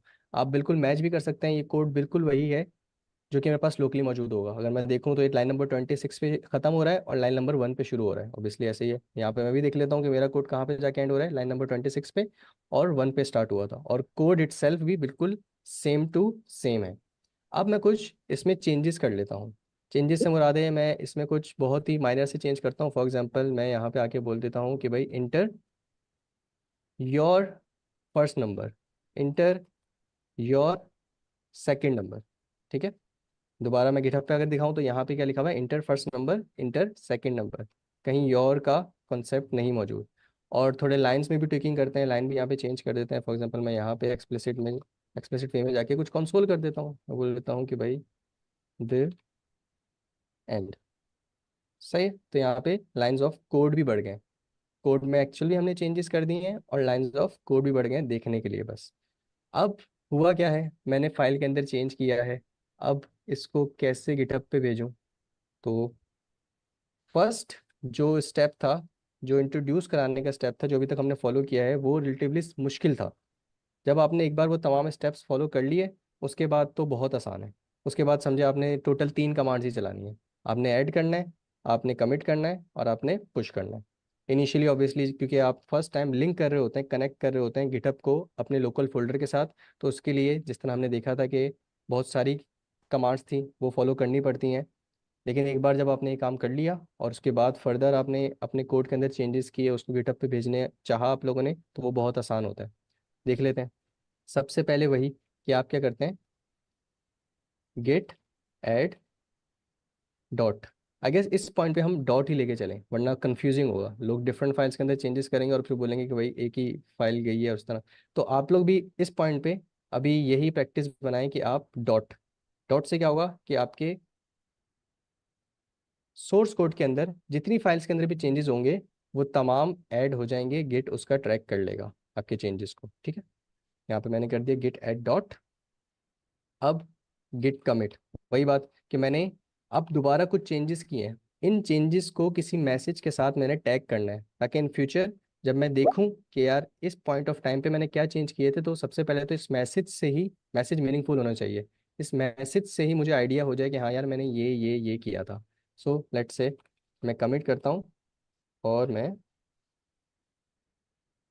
यहाँ पे बोलता हूँ कि भाई tweak the text and edit console at the end. ठीक है, तो थोड़ा डिस्क्रिप्टिव भी कर दिया है, और पढ़ के ही थोड़ा आइडिया हो रहा है कि मैंने क्या किया है। मैंने टेक्स्ट को ट्वीक किया है, और मैंने सबसे आखिर में जाके कंसोल ऐड कर दिया। मैं इसको इंटर करता हूँ, तो यहाँ पे आपके सामने आ रहा है 1 फाइल चेंज 4 इंसर्शन। उसने देखा है यार कितनी लाइन इंसर्ट हुए हैं, क्या क्या चीज़ें हुई हैं। खैर हमें इसमें इतनी चीज़ों को समझने की फिलहाल ज़रूरत नहीं है। अब फाइनली जिस तरह मैं आपको बताया 3 कमांड्स हैं। फर्स्ट हमने ऐड कर दिया, दूसरा हमें उस चेंजेस को हमने एक मैसेज के साथ टैग कर दिया। अब फाइनल कमांड है वो है पुश करने की। तो मैं बोलता हूँ गेट पुश ओरिजिन। ओरिजिन से क्या मुराद है भाई? ओरिजिन बेसिकली रिप्रेजेंट कर रही है आपकी उस रिमोट रिपॉजिटरी को जो हमारे पास ये है, ये है। ठीक है, इसको फॉर एग्जांपल अभी आप समझे कि इसको वो ओरिजिन बोल रहे हैं। ये आपके पास ओरिजिन आ गया और उसके बाद इस ओरिजिन की कौन सी ब्रांच के ऊपर इस कोड को पुश करना है, तो वो हमें पता है कि हमने एक ही ब्रांच फिलहाल अभी तक बनाई है जिसका नाम है मेन। तो गेट पुश ओरिजिन मेन। मैं इसको ज़रा और बड़ा कर देता हूँ ताकि आप लोग को दिखे। तो भाई एक सवाल है, जी जी, कमिट और पुश में क्या फर्क है? ठीक है। कमिट जो आपने किया है ये इस पॉइंट तक, ऐड को भी इंक्लूड कर लेते हैं। ऐड जो आपने किया है और कमिट जो आपने किया है, इस पॉइंट तक गिटहब को कुछ नहीं पता कि आपके कोड बेस में क्या हुआ है। सही है। जब आप पुश करेंगे तब बेसिकली इन चेंजेस के साथ जो आपने किए हैं उनके साथ ये मैसेज टैग होगा और आप देखेंगे अभी जो फाइल मैंने चेंज की है ना उसके साथ ये वाला मैसेज आ रहा होगा। तो बेसिकली इस पॉइंट पे जो हमने 2 कमांड रन किए हैं इस पॉइंट तक गिटहब को कुछ नहीं पता कि हमारे लोकल फोल्डर के अंदर कुछ चेंजेस हुए हैं। जब मैं इसको पुश कर दूंगा तब बेसिकली ये जो चेंजेस हैं वो गिटहब के ऊपर जाके रिफ्लेक्ट होंगे।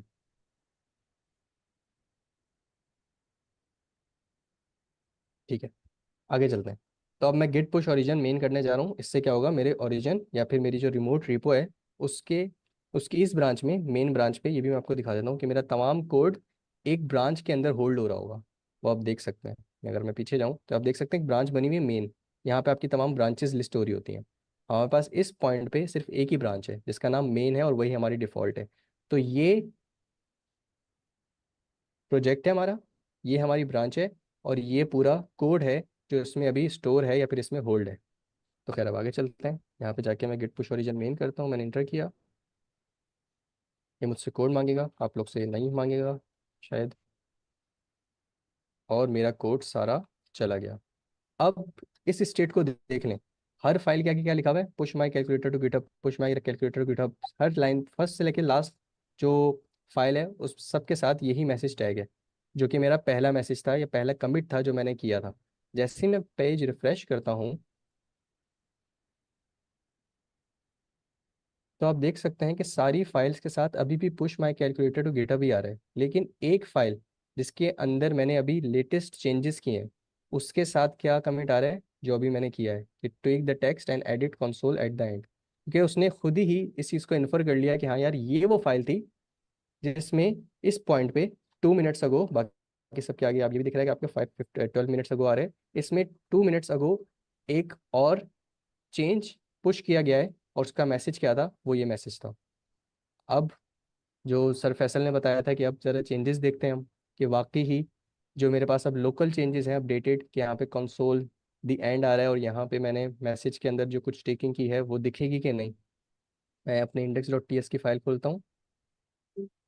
आप देख सकते हैं यहाँ पर मेरे पास मैसेज भी आ रहा है जिसके अंदर योर भी अब इंक्लूड हो गया है और सबसे एंड पे द एंड भी आ रहा है। तो वो थी npm पे जिस तरह वर्जन हम मेंटेन कर रहे थे, यहाँ पे हम कमिट के थ्रू यहाँ पे भी एक किस्म का वर्जन मेंटेन हो रहा होता है। और वही कि आपका फोल्डर ये है, इसकी ये ब्रांच है और ये ब्रांच में तमाम कोड इंक्लूडेड है या फिर तमाम कोड स्टोर है। जी सर अमीन। बराबर। अच्छा, कमांड्स जो ना जो बिगनर्स है ना, फर्स्ट टाइम पे जब वो आते हैं तो उनको इतनी सारी कमांड्स मिलती है ना, वो घबरा जाते हैं। हम्म। और आप लोग जब ये सारा काम करने जाएंगे ना, 2 से 3 कॉमन मिस्टेक्स हैं जो हर कोई करता है। वो क्या क्या होती हैं? पहली मिस्टेक, आप लोग सबसे पहले तो मिस्टेक होगी लॉगिन वाली। सही है, आप सारा काम कर लेंगे, जब पुश करने जाएंगे तो वो पुश नहीं होगा। एक तो ये बड़ी मिस्टेक होती है।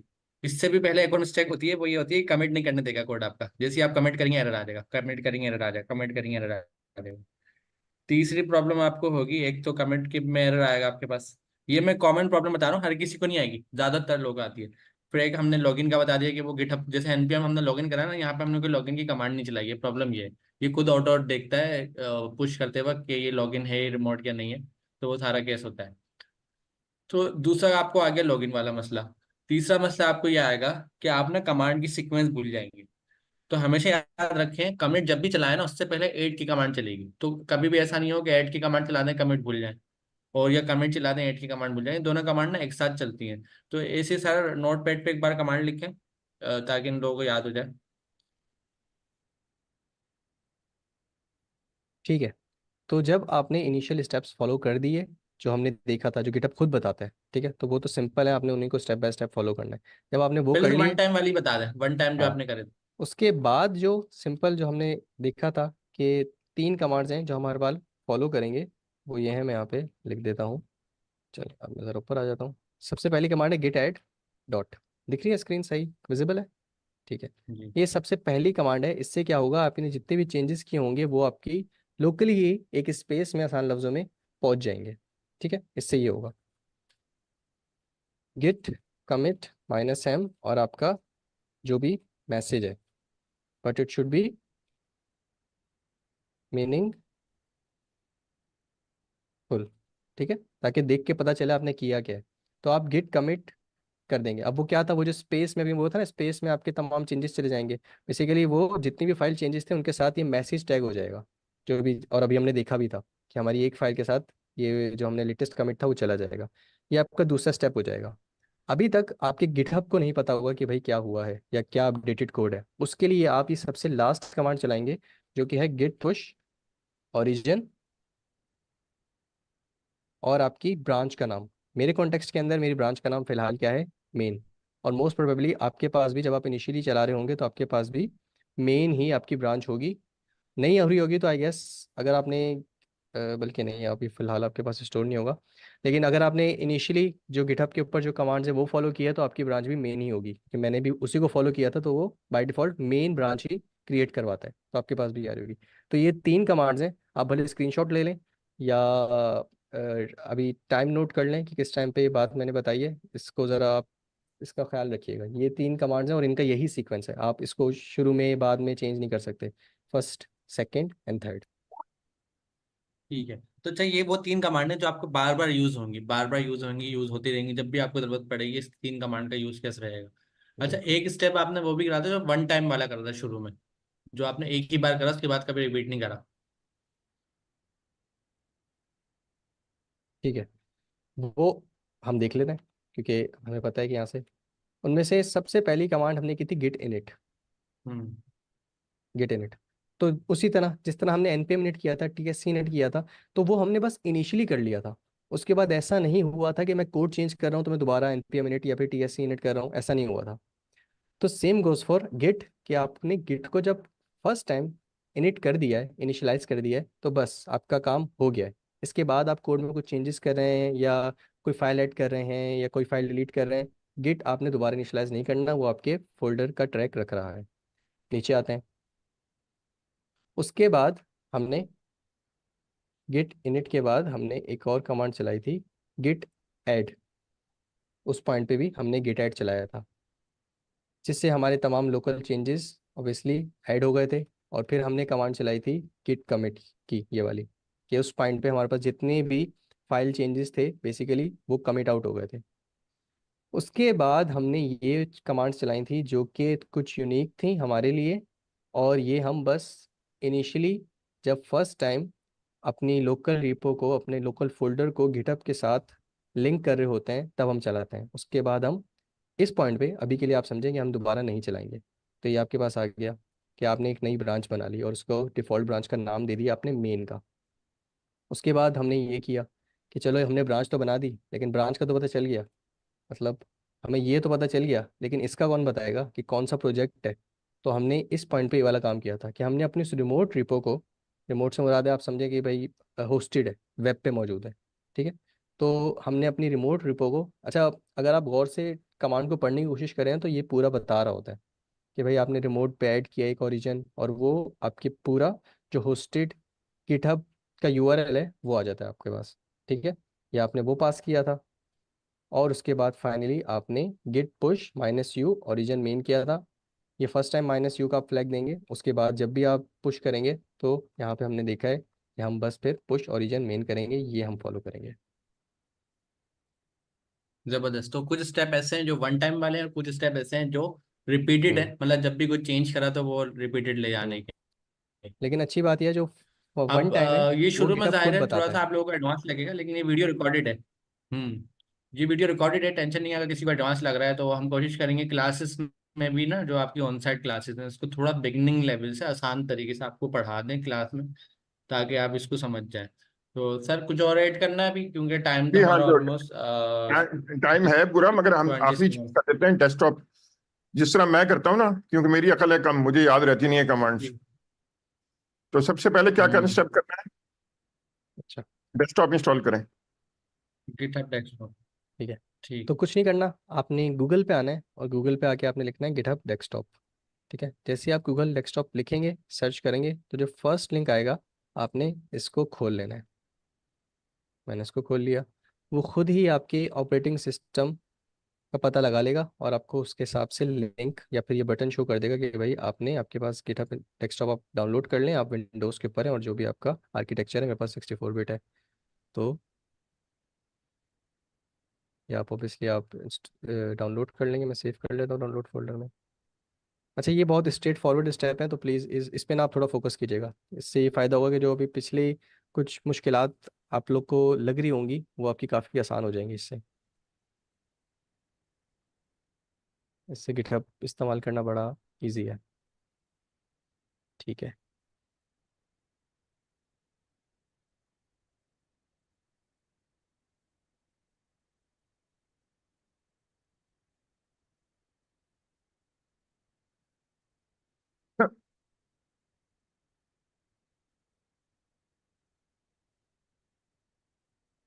ठीक है, ये डाउनलोड हो गया। अब मैं इसको ओपन कर लेता हूँ।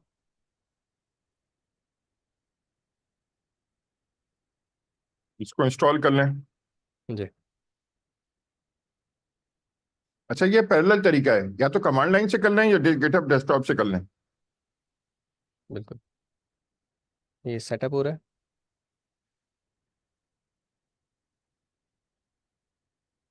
जी बिल्कुल, जिस तरह से जैन ने बताया कि आप लोग के सामने अभी दोनों तरीके रख दिए जाएंगे। पहले तो हमने दिखाई दिए, ये दूसरा तरीका है कि आप किस तरह गिटहब के साथ अपने लोकल फोल्डर को लिंक कर सकते हैं। तो इनमें से जो भी आपको आसान लगे वो आप फॉलो कर सकते हैं। अच्छा, आप क्या करना है, आपका जब ये इंस्टॉल हो जाएगा इतनी देर में आप ये करें, फिर दोबारा जाएं रिपोजिटरी पे। हम्म। मैं कैसे करता हूँ ना, वो बताता हूँ आपको।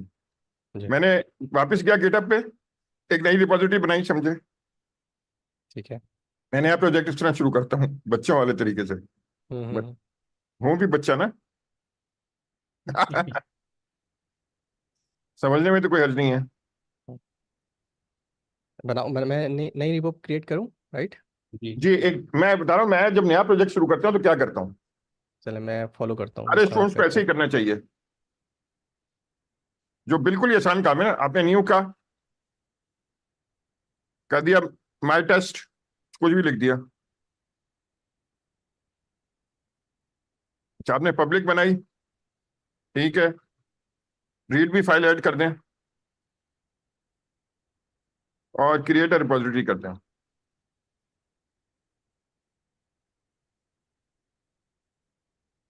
अब माई टेस्ट रिपोजिटरी बन गई। अब मैं ये जो ब्लू रंग है बटन है, इस पे जाइए, कहाँ, ओपन इन गिटहब डेस्कटॉप। अच्छा, first I need to log in on my GitHub. पहले मैं यहाँ से लॉग इन कर लेता हूँ, अपना इंस्टॉलेशन प्रोसेस से पूरा गुजर जाता हूँ। अच्छा, ये आप लोग के लिए भी बिल्कुल यही ऑप्शंस आ रहे होंगे जब आप गिटहब इंस्टॉल करेंगे। आप वो आपको बोलेगा कि आप अपने गिटहब से लॉगिन कर लें, तो मेक श्योर कि आपका गिटहब पे पहले अकाउंट बना हुआ हो। तो मैं बिल्कुल ये कर लेता हूँ, मैं यहाँ से ऑथराइज कर लेता हूँ अपने गिटहब डेस्कटॉप को। और just give me a moment, मैं इसमें टू लॉगिन फैक्टर करता हूँ। ऑथेंटिकेशन अब गिटहब में डिपॉजिट बाय डिफॉल्ट हो गई है। तो हाँ आपको जी। माइक्रोसॉफ्ट का दो तीन तरीके हैं। ऑथेंटिकेटर। मैंने माइक्रोसॉफ्ट का ऑथेंटिकेटर इंस्टॉल किया हुआ है, उसमें नंबर आ जाएगा एक, वो नंबर यहाँ कॉपी करेंगे तो अलाउ हो जाएगा। हम्म। टू फैक्टर ऑथेंटिकेशन का बड़ा फायदा है। अगर आपका पासवर्ड किसी से शेयर हो गया, किसी के पास गलती से चले गया, या किसी ने गैस कर लिया आपका पासवर्ड, हो सकता है ना आपका कोई कोई उसने गैस कर लिया होगा। अब तो गूगल के हम्म। क्रोम पे भी सेव हो जाते हैं पासवर्ड।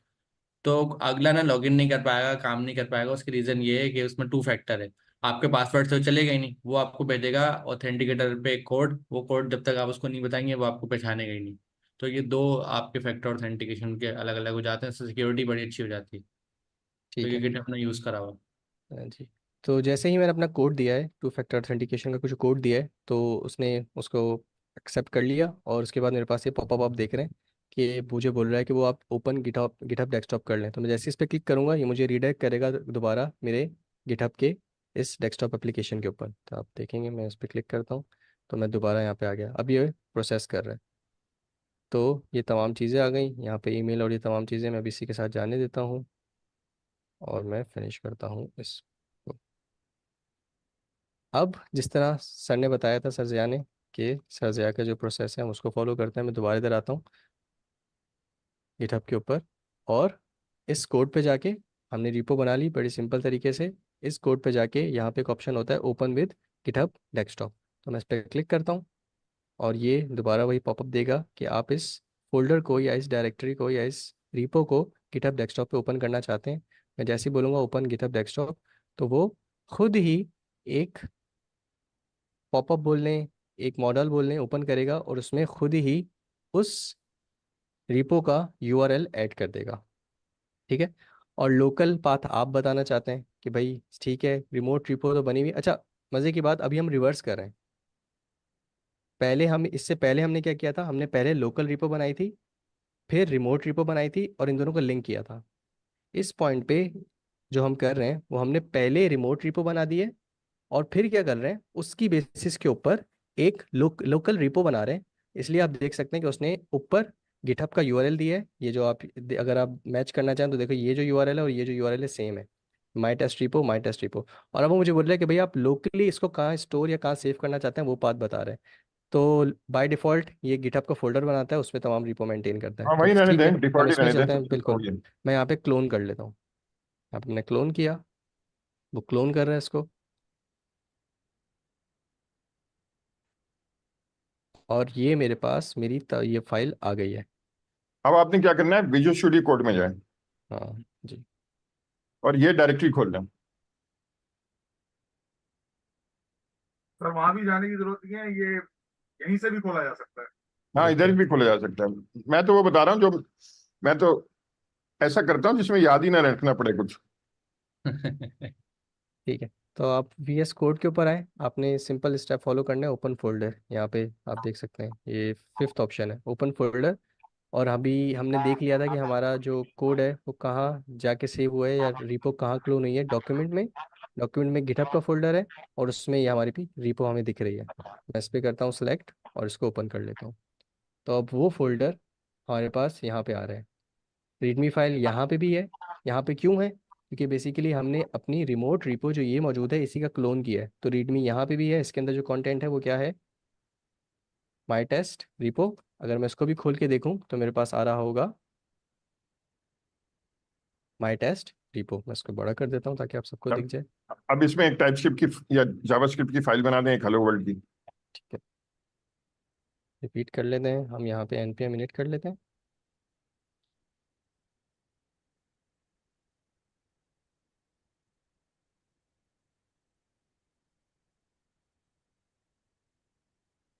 यहाँ पे आपके पास पैकेज डॉट, वो मुझसे पूछ रहा है आपने अपने पैकेज का नाम क्या देना है। मैं बोलता हूँ ठीक है, वर्जन वो बोल रहा है, डिस्क्रिप्शन सही है, इंडेक्स कमांड सब कुछ यस। ये पैकेज की फाइल आ गई, और हम TSC भी इनिट कर लेते हैं। अब देख सकते हैं हमने ये काम कर लिया है, तमाम चीज़ें। कॉन्फ़िगरेशन आप लोग के लिए रिपीट हो जाएगी, अच्छा है। तो हम देख लेते हैं टारगेट में हम क्या करते हैं। हम ES 2022 ऐड करते हैं। हम अपने मॉड्यूल की जगह नोड नेक्स्ट यूज़ करते हैं, और हम मॉड्यूल रेजोल्यूशन की जगह भी नोड नेक्स्ट ही यूज़ करते हैं। और फाइनल चेंज हम देख लेते हैं हमें क्या करना है, वो ये है कि हम अपनी पैकेज डॉट जेसन के अंदर आके यहाँ पे टाइप पास कर देते हैं, जो कि है मॉड्यूल। ठीक है, तो ये बेसिक चेंजेस थे। अब हम अपनी फाइल बना सकते हैं, index.ts। और यहाँ पे कुछ नहीं करते, बस एक simple let greet is equal to hello, और इसको नीचे लॉक कर देते हैं ग्रीट। एक कुछ भी नहीं किया, एक वेरिएबल बनाया और उसको लॉक कर दिया है।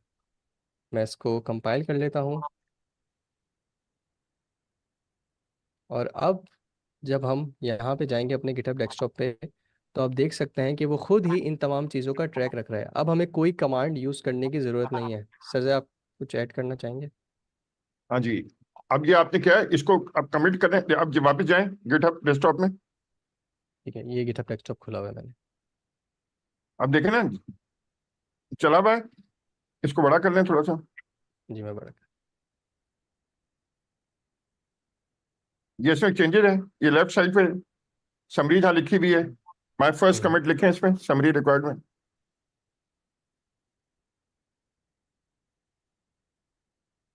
और यहाँ पे कमिट कर दें मेन। ठीक है, सही है।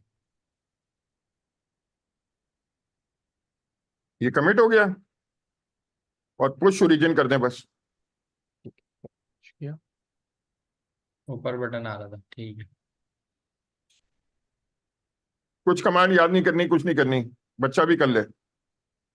अब मैं यहाँ पे आके रिफ्रेश करता हूँ, क्योंकि यही वो रिपो है जो भी हमने बनाई है। अगर मैं यहाँ पे आगे देखूँ तो आप देख सकते हैं वो तमाम फाइल्स जो कि अभी हमने क्रिएट की थी वो तमाम यहाँ पे मौजूद हैं, और आपको कुछ नहीं करना पड़ा।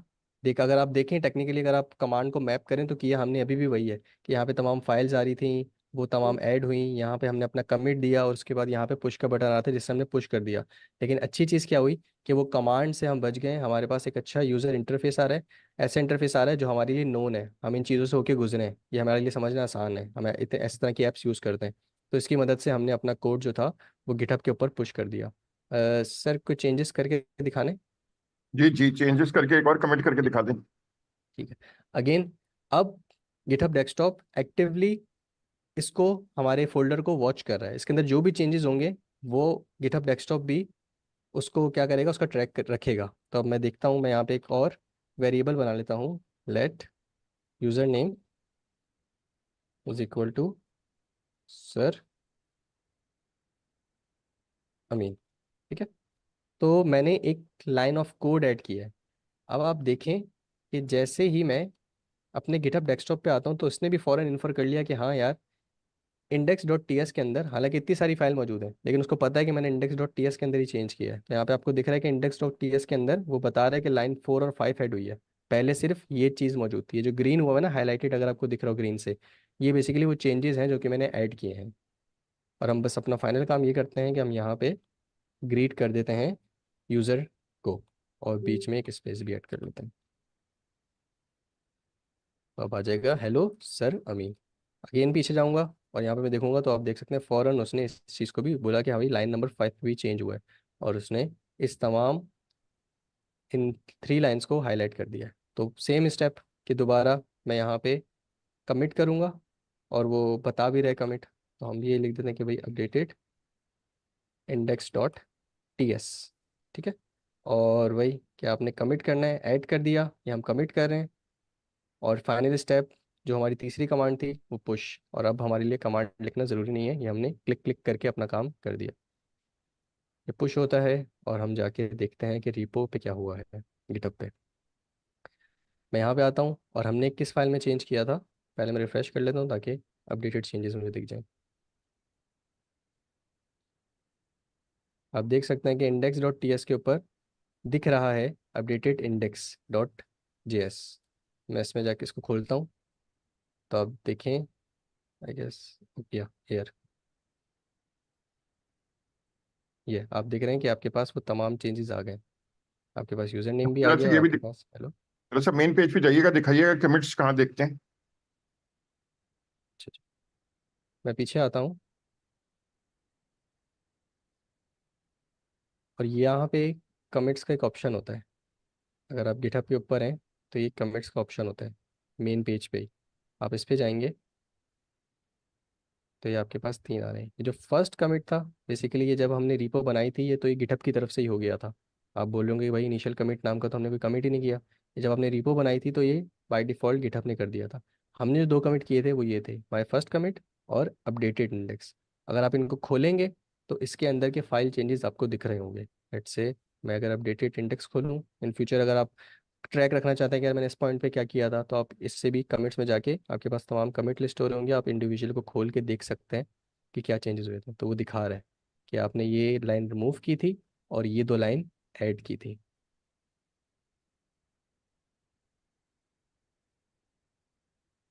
जी सर जी। अच्छा जी, अब आखिरी काम करते हैं। मामला ये है कि एआई आ गई है, एआई का जमाना आ गया है। तो हम दूसरों को तो सिखा रहे हैं कि एआई इस्तेमाल करो, हम खुद नहीं इस्तेमाल करें तो बड़ी गड़बड़ हो जाए। और दूसरा हमारा मसला ये है कि हम गरीब भी हैं। अच्छा, अब गिटहब का को पायलट है, मगर उसकी $10-20 महीने के लगेंगे। वो आपकी हेल्प करेगा विजुअल स्टूडियो कोड में इंस्टॉल करके। मगर हमारे पास एक फ्री ऑप्शन भी है, वो है AWS कोड विस्परर।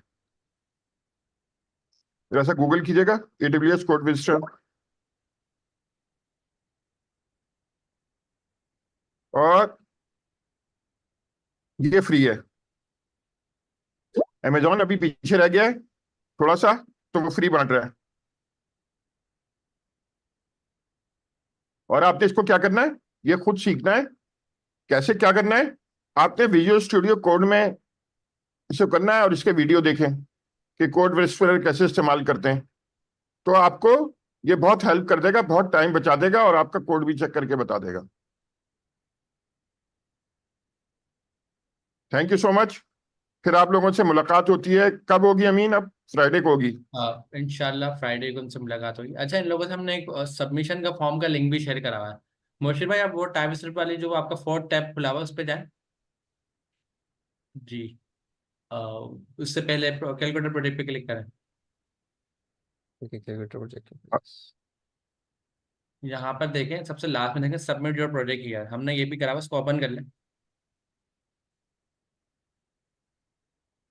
तो अब यहाँ देखें, यहाँ पर काफ़ी चीज़ें लिखी हुई हैं, नीचे आए तो जो जो प्रोजेक्ट्स हम आपको करवाते जाएंगे लाइव सेशन में वो भी होंगे। तो यहाँ पर काफ़ी लिंक है।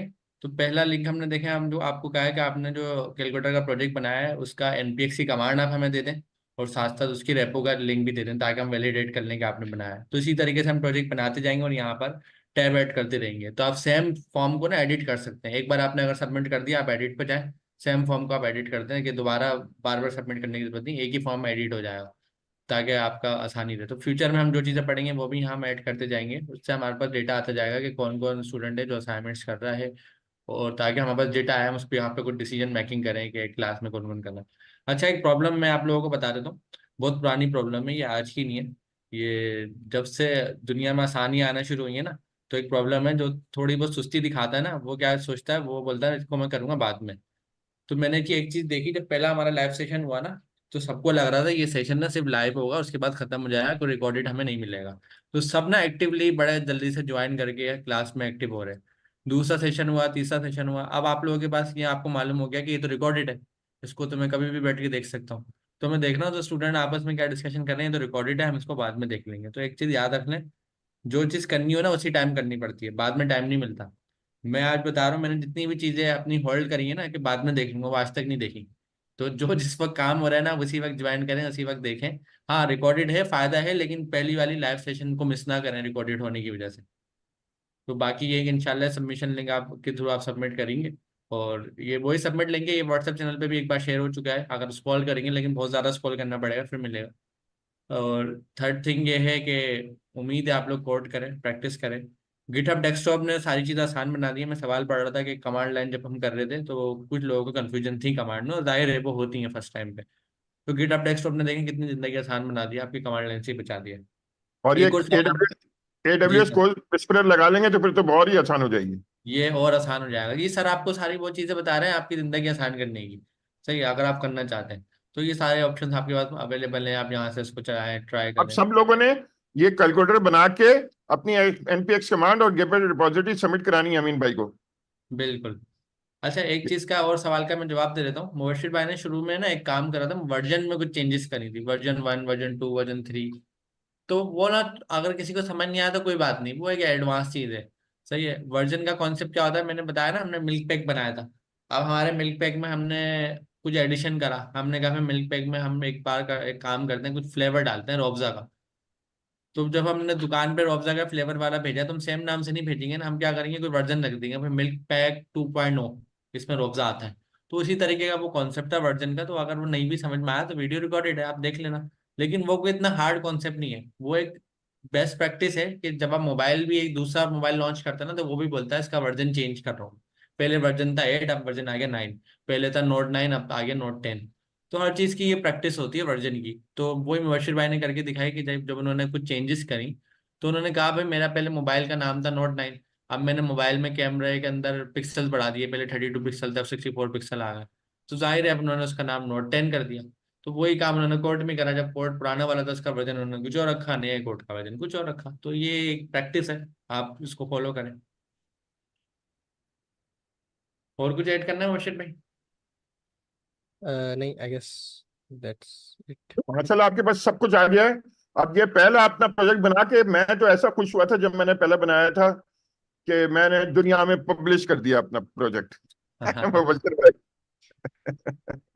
जबरदस्त। तो आप अपना एनपीएक्स का टूल बनाया है? अच्छा, अपना जो सबसे अच्छा दोस्त है ना आपका करीबी, आप सबसे पहले उसको भेजे, उसको बोले एक नोड इंस्टॉल करे अपने पास, और इसके बाद एनपीएक्स ये कमांड चलाए और कैलकुलेटर टेस्ट करके बताया आपको। और दूसरा काम एक करे जो सर ने बोला था, अपने रिश्तेदारों को भी भेजे। ओके जी, thank you so much. Thank you so अच्छा, मच। और मजे की बात यह है जब आप पैकेज पब्लिश करते हैं तो उसका पेज ही बनता है ऑटोमेटिक।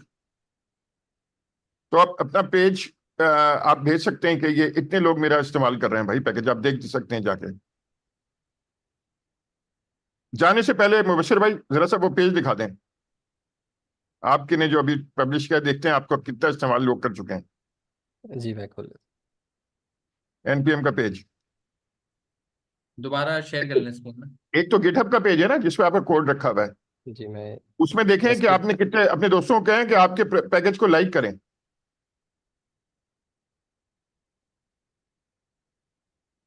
एनपीएम का पेज पेज जाके जब वो कमेंट करेंगे, देखें देखें कितना लोगों ने इस्तेमाल किया है।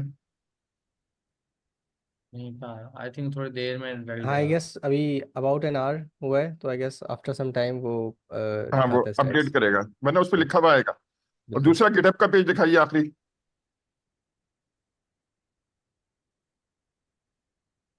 ये देखें। तो हर चीज आपके इंटरनेट पे रिकॉर्ड रहेगी, जो भी आप काम कर रहे हैं। माशाल्लाह। तो पाकिस्तान में जो हम नेगेटिव बातों पे लगे रहते हैं ना, कुछ दुनिया में अपना नाम पैदा करें। चले, बहुत ज़बरदस्त। Thank you so much sir. इंशाल्लाह हम फ्राइडे की क्लास को कंटिन्यू करेंगे, उसमें कोई नई चीज़ लेकर आएंगे। तो आप लोगों से उम्मीद है कि आप लोग रिकॉर्डेड वीडियो के चक्कर में ना पड़े, आप लाइव सेशन ज्वाइन करें। तो ओके, हम एंड कर लें। Thank you so much. Thank you. अल्लाह हाफिज। तो फिर